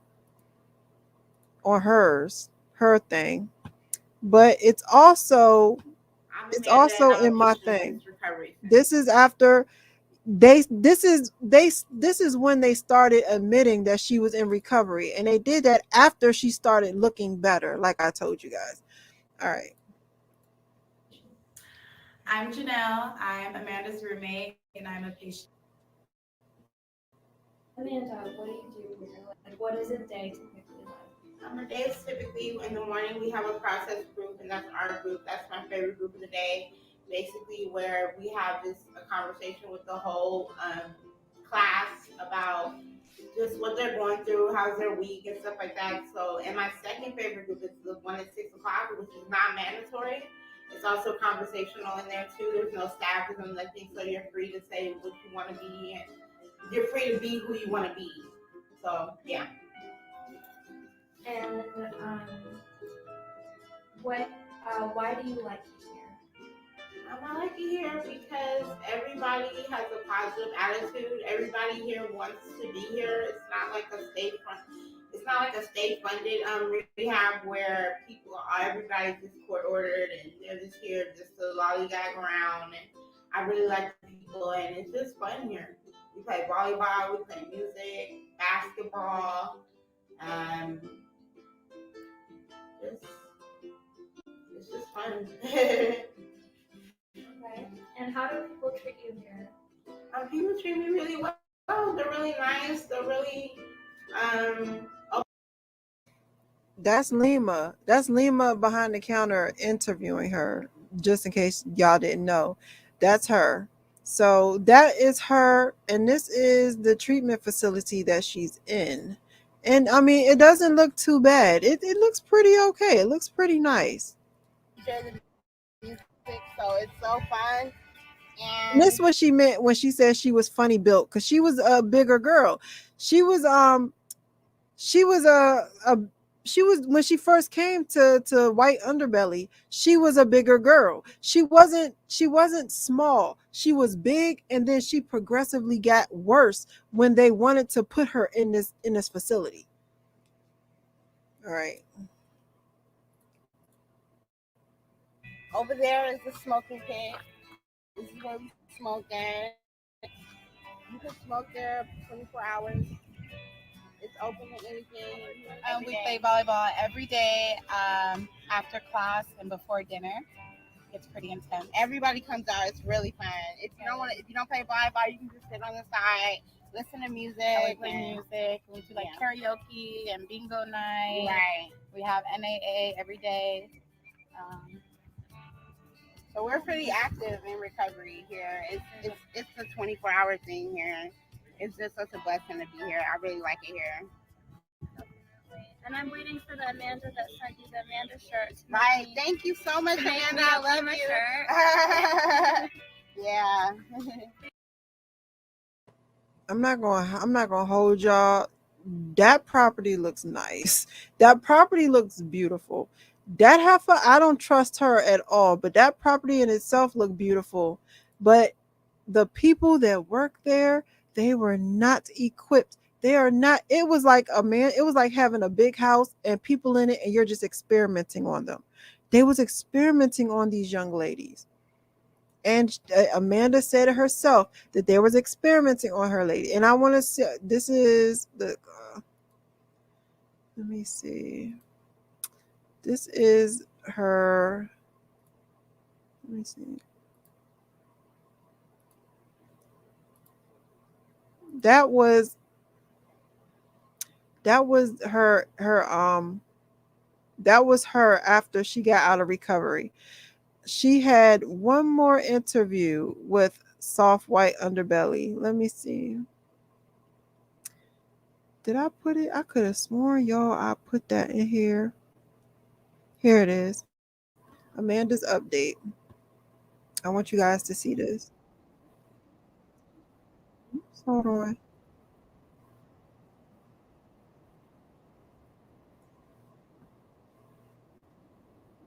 Half months you've been here. Right. 7.5 months of my sentencing, but I think it's like a year now. Almost a year, because you're a little over 2 months in. All right. She said it's been almost a year, y'all. And this was in April 2021. So that means that she had to have been there since April 2020. All right. January, March, April. That video that I showed you was in May or June of 2020. what was it? Yeah, that was in May or June. So she's been there for, oh no, that wasn't even, that was the video before. That was the video that was before that, when they said that they were trying to put her into, is this the, when the video was like, oh, her family and I are trying to put her, yep. The one that said we're trying, Amanda's family and I are trying to find a way to get her into rehab. That was in June of 2020. In June of 2020, she was already in rehab. She was already there.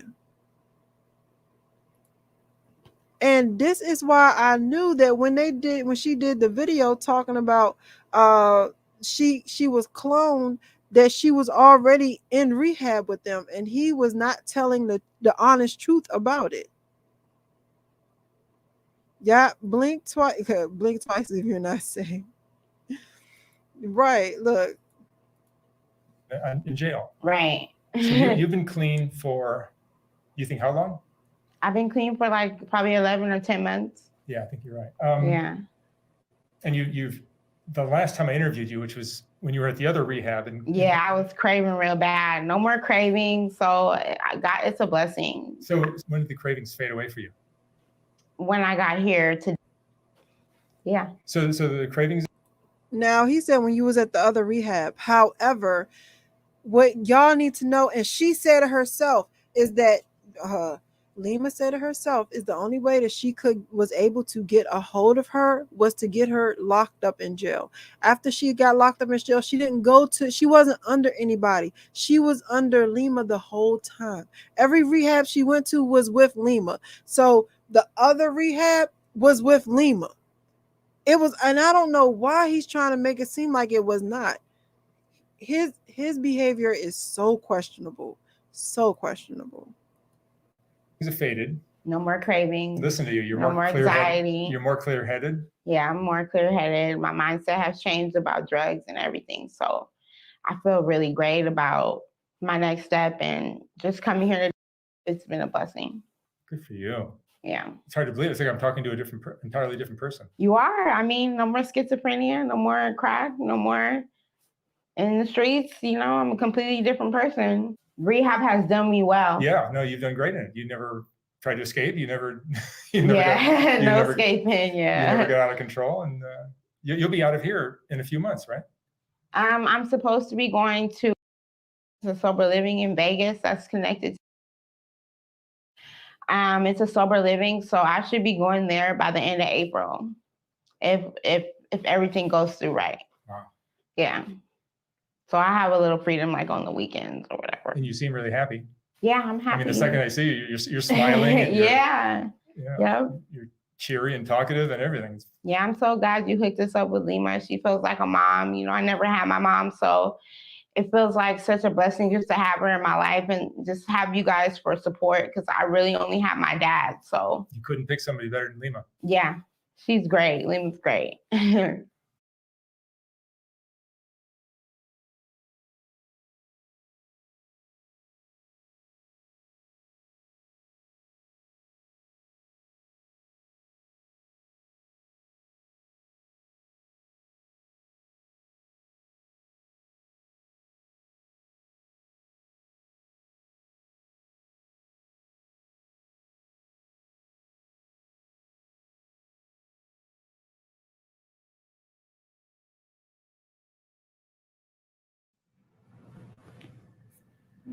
This is not going to be very lengthy, is it? No, this is not going to be easy or lengthy.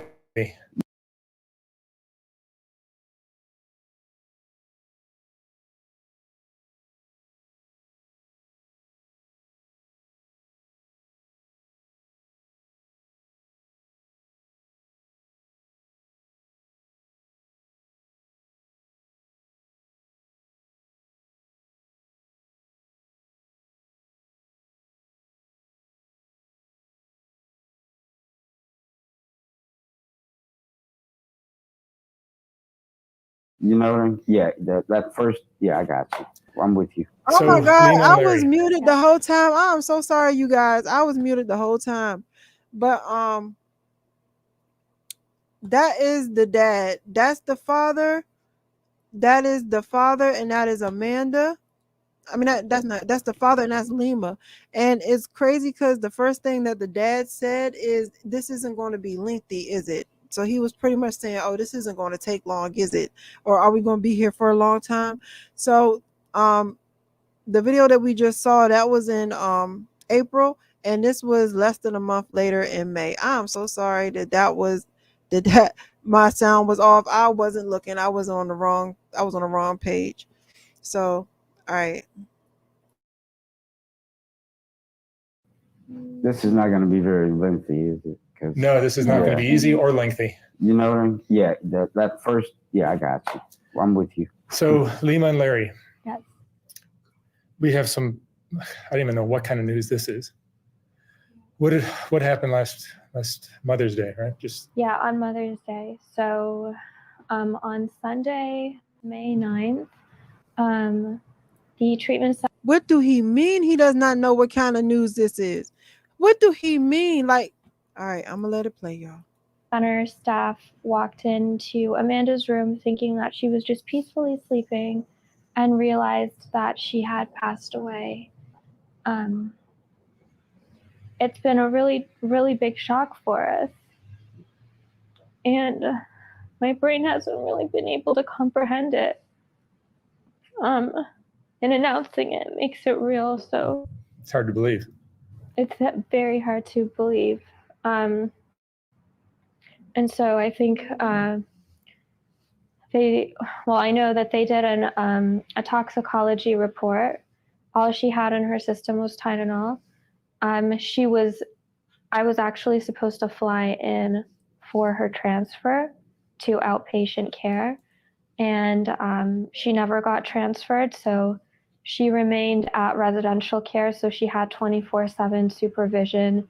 Any foul play, any self-harm, anything in that nature was already ruled out. So she died of physical, natural causes. And so I think it's really important to note for everybody watching that mental health can cause physical illness. And the time that Amanda spent on the street is the reason that she passed away. So the amount of time, the amount of traumatic brain injury that she endured, we were working on repairing her jaw because she was brutally beaten and raped so severely on multiple occasions, and 3 that Larry shared with me, but there was many more that we don't even know about. So all of that damage to her brain, the physical damage, aside from the mental illness, the abuse that she did with crack cocaine, which was very severe, the fact that she was a little heavier before she had ever used drugs. And I actually have a photo of Amanda on my Instagram page with Larry, who where this was before she had ever touched any substance, and she was a little heavier. And so when she started using crack, we watched on your channel that she just withered away. And when I got her into my care, I could literally wrap my fingers completely around her wrist. So she went from being heavier to anorexic. When we got her into the treatment center, her physical condition was so deteriorated. She had so much malnutrition, and a lot of times when someone's been clean for a while, they end up overeating because to make up for that calorie deficit. So people who are underweight.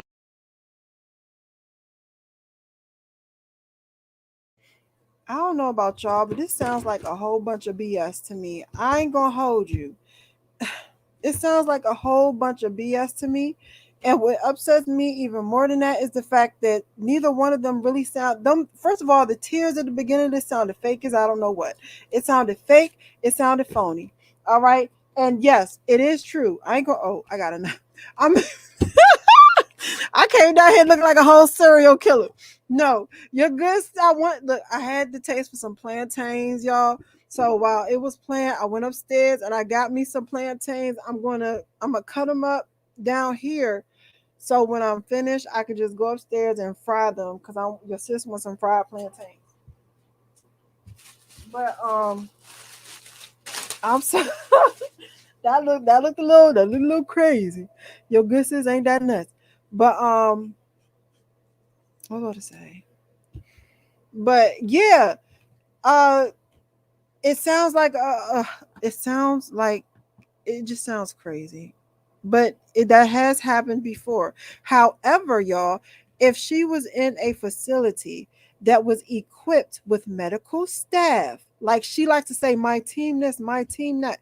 If it was a facility that was equipped with a staff that was able to take care of medical you know, medical emergencies and stuff like that. And if, then this would not have happened. Number one. Number two, what type of facility like this or any other facility where you pay to go, why is the night staff not checking in on the residents?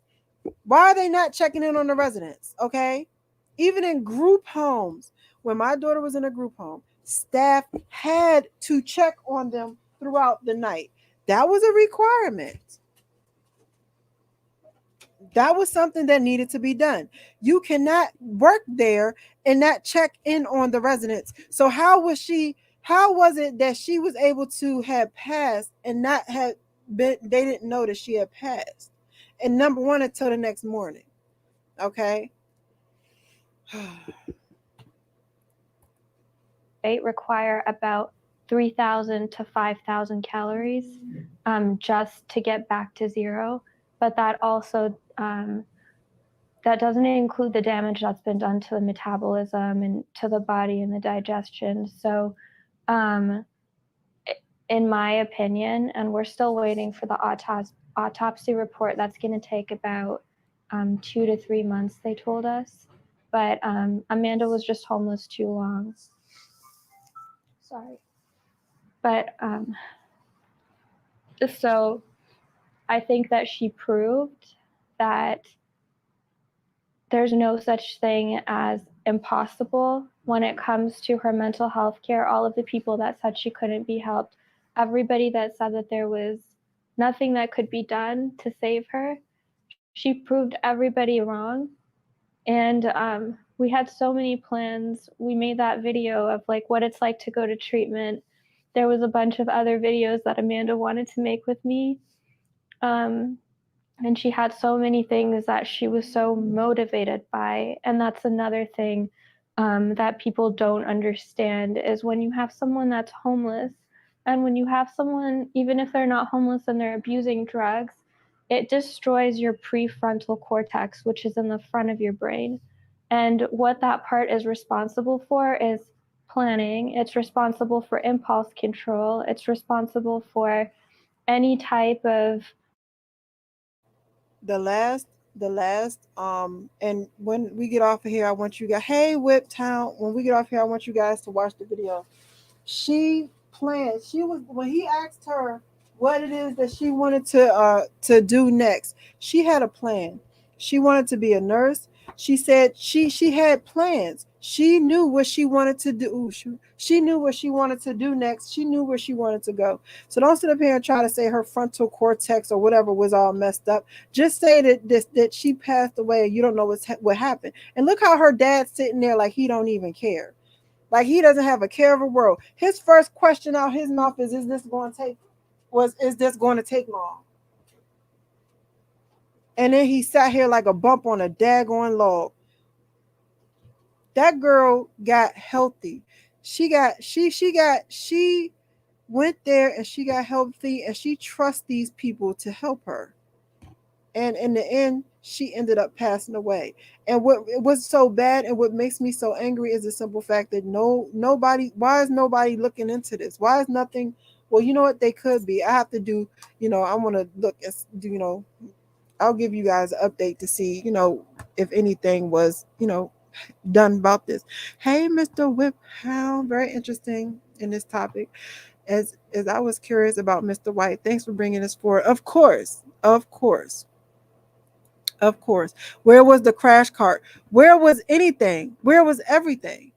Where was them looking in on her in the middle of the night? Where was staff? That's the question. Where was staff? This was where was staff? If she knows all of this stuff about, addicts and, when they no longer take drugs, the probability of them hurting, if she knows all of this, why was she not well equipped for this? And you know what? I have another question. How many other people passed away under her care? That's another question.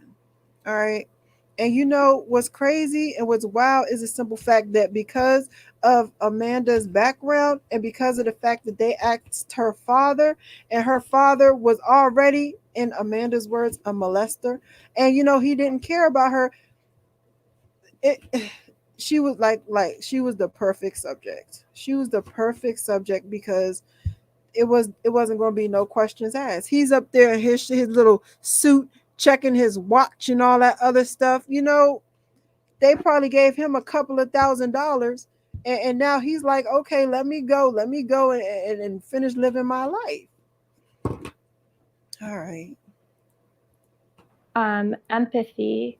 And so when you're telling someone you need to go to rehab, you need to go to treatment, if you look at, and I encourage everybody that watches these videos to just Google SPECT imaging, brain SPECT imaging, and look at what a healthy brain looks like and what a brain looks like when you have a drug addiction or alcohol addiction. And what those scans show is brain activity and blood flow. And so you're going to see that the brain of someone who's using a substance looks like Swiss cheese. So it has a bunch of holes in it. Those holes are not real holes in your brain. They're just where blood does not flow.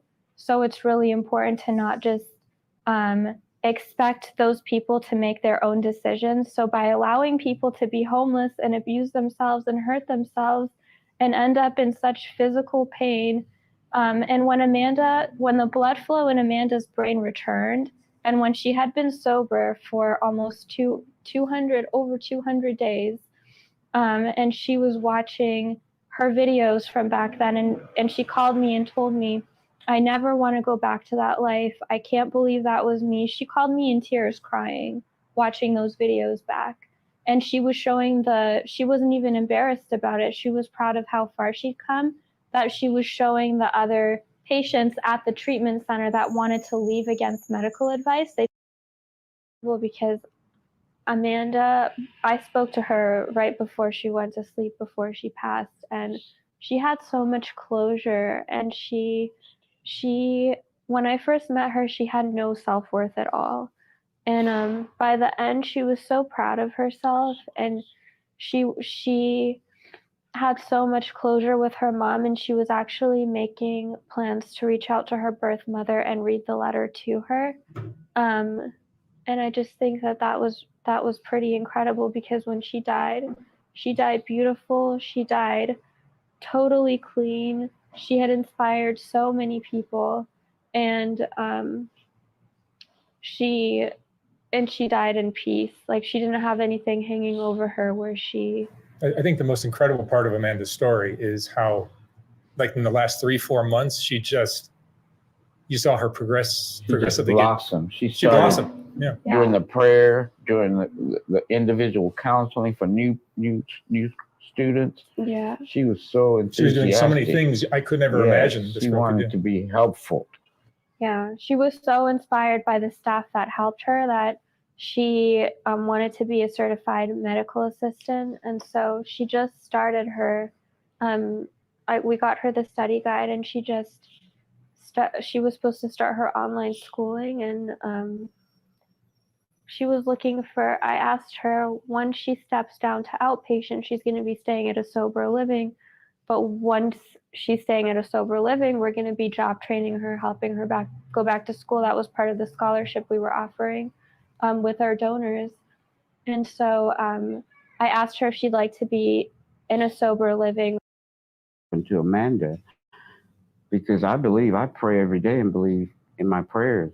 And I believe that God has helped us and brought us together And he just showed us that what we did was all good for her. No, it was an amazing story that Amanda recovered fully. Unbelievably. Yeah. She climbed. All right, so let's go to the last video because we are on 2 hours. Let's go to the autopsy. They got the autopsy results. So We do. Which just came a couple days ago. Tell me what you know.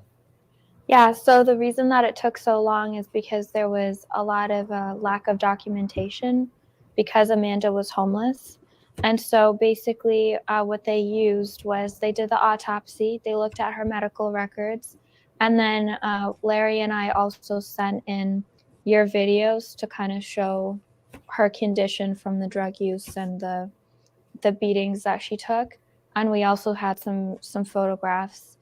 And so I'm just going to read it word for word of what we got. The cause of death was marked as a seizure disorder. Amanda never had seizures prior to being homeless. And they believe that it was post-traumatic post-traumatic epilepsy. But they couldn't mark it as post-traumatic epilepsy because of a lack of evidence. So Amanda never had any kind of seizure disorder. Amanda had schizophrenia. From what she was saying, from what they were saying, from what everybody was saying, Amanda had schizophrenia. All right, she was schizophrenic. Nothing in none of these soft white underbellies said that she had any type of seizure disorder or she had a seizure. But you know what could make you have a seizure? You know what could make you have a seizure disorder? Virtual reality. Those flashing lights, being cooped up in that little VR set for hours a day could make you have a seizure. And possibly a seizure disorder, especially if they're giving you sedatives. Remember the sedation medicine? All right, let's just keep going. Allegedly. They couldn't tell if the seizures are from past drug use or traumatic brain injury from the assaults, since the assaults were not well documented. And then in brackets, they put police reports or hospital records. And so they just marked it as a seizure disorder. If they had gone the route of doing post-traumatic epilepsy, if the traumatic brain injury and the assaults were well documented, they would have most likely marked it as a homicide. So that was a major wake-up call for all of us, because it basically illustrates what we were saying in the last video, that people shouldn't be allowed to be homeless, and that, you know, in Amanda's case, the fact that she was allowed to use drugs for so long, and that she was abused, and that none of that, a lot of it wasn't. I want you guys to listen to the language that she's using. People shouldn't be allowed to be homeless. They shouldn't be allowed. People was like, oh, I just want to be homeless. She was running from her father, who she said was a molester. All right, and instead of you helping her get help from him, y'all used him. Like y'all gaslit her to make her think that she was the problem, that she was the issue in that whole scenario and situation. People shouldn't be allowed to be homeless, and they shouldn't have to take drugs. Listen to how she's wording that. Listen to her listen to her words, how the language that she's using. Reported or documented, these people are in danger, and it's not okay to just, you know, like let them be, because at the end of the day, they really don't know how to help themselves. So there is a lot of things that I think a lot of people would be mind blown to know. And I think one of the things that we talked about last time. That's really dangerous, okay? That's pretty much saying that people that are homeless does not have full autonomy. Autonomy means that you are capable of making your own decisions. And what she's saying is she's saying that people that are homeless because they don't have a roof above their head, that they do not have the rights to make their own decisions. They don't know how to make decisions for themselves. And that's scary in a sense of, think of parents. I'm sorry. Dang, I wonder if y'all get me. Think of parents. Think of people with children who, because of circumstances, no longer have a home. And they are in a shelter. If you use what she's saying as gospel, that means that someone in a shelter is not able to make decisions for themselves or their children.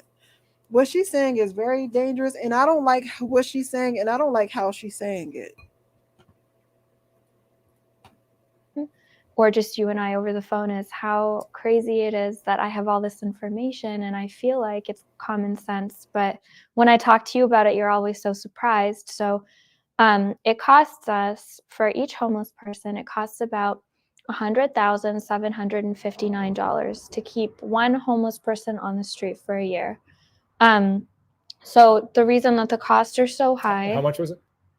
$100,759. That's the average of one homeless person on the street for a year. Wow.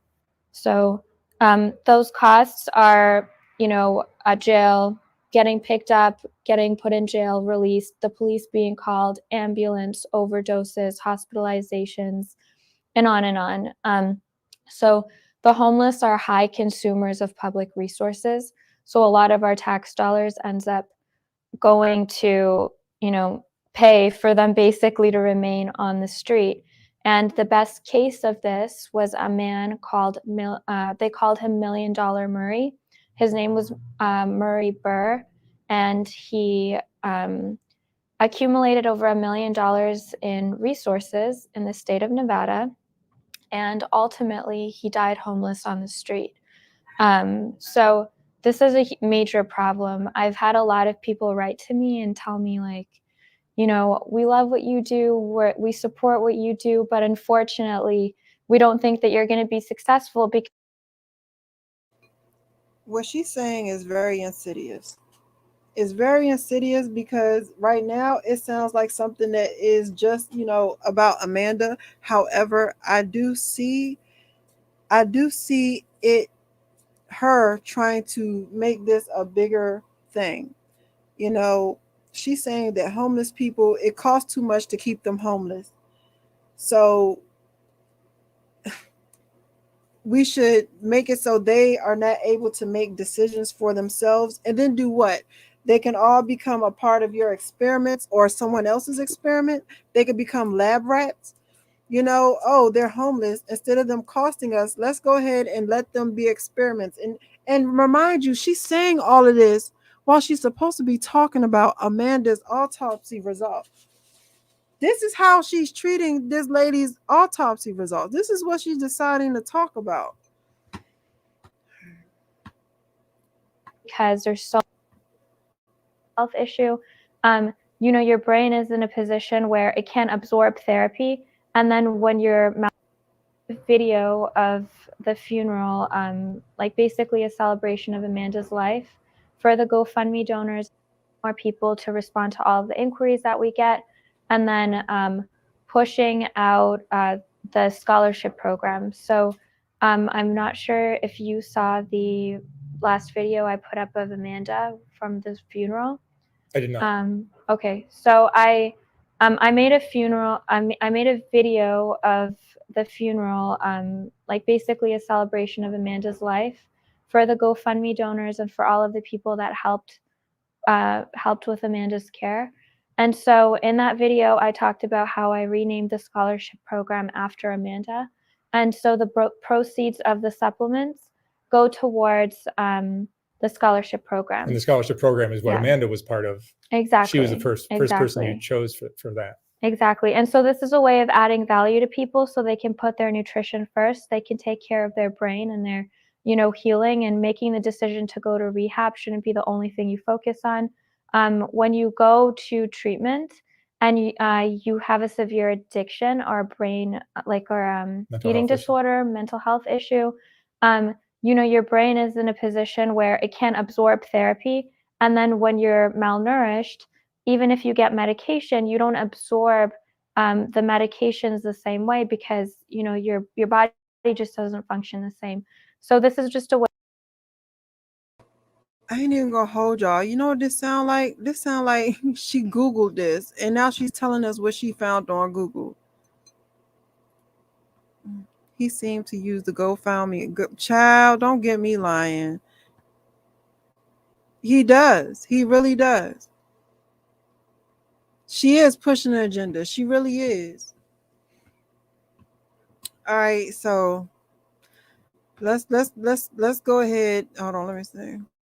Grit, and it becomes the reason that you're just not good enough. Like someone can have a drink and put it down, and someone needs that drink, and the person that needs that drink is the person that feels like they're not okay unless they have that extra something. They're not good enough. They don't like the way that they feel about themselves. And the difference between the healthy brain, what I call a trauma brain, is that the healthy brain experiences and acts, and the trauma brain you know, put myself out there. And it's really because I want people to know what I know. And I think that it's so important for people to understand the problem, because Adam Grant is a professor at Wharton University, and he always says that success is about contribution, not competition. And, you know, I can't change the world by myself. I can't change the mental. Child, I know you lying. Yeah, she is pushing the agenda. All right, you guys, I'm gonna go ahead and go. Girl, I ain't gonna be on here 2 hours and 30 minutes. So, thank you guys for coming through. This was a lot. This was a lot. This was a lot, and I'm really upset because this girl's life hurt. After she was gone, they treated it so horribly. Like she is using her autopsy reading. The first couple of minutes was about the autopsy, and like Dominique said, the last no, let me see, the last like 15 minutes was about her pushing an agenda that didn't even make any sense. So thank you guys for coming through. Hit that like button, and I will see you guys for the next. Look out for the next video, you guys, and I will see you guys then. I appreciate you, and have a blessed day or night, rather.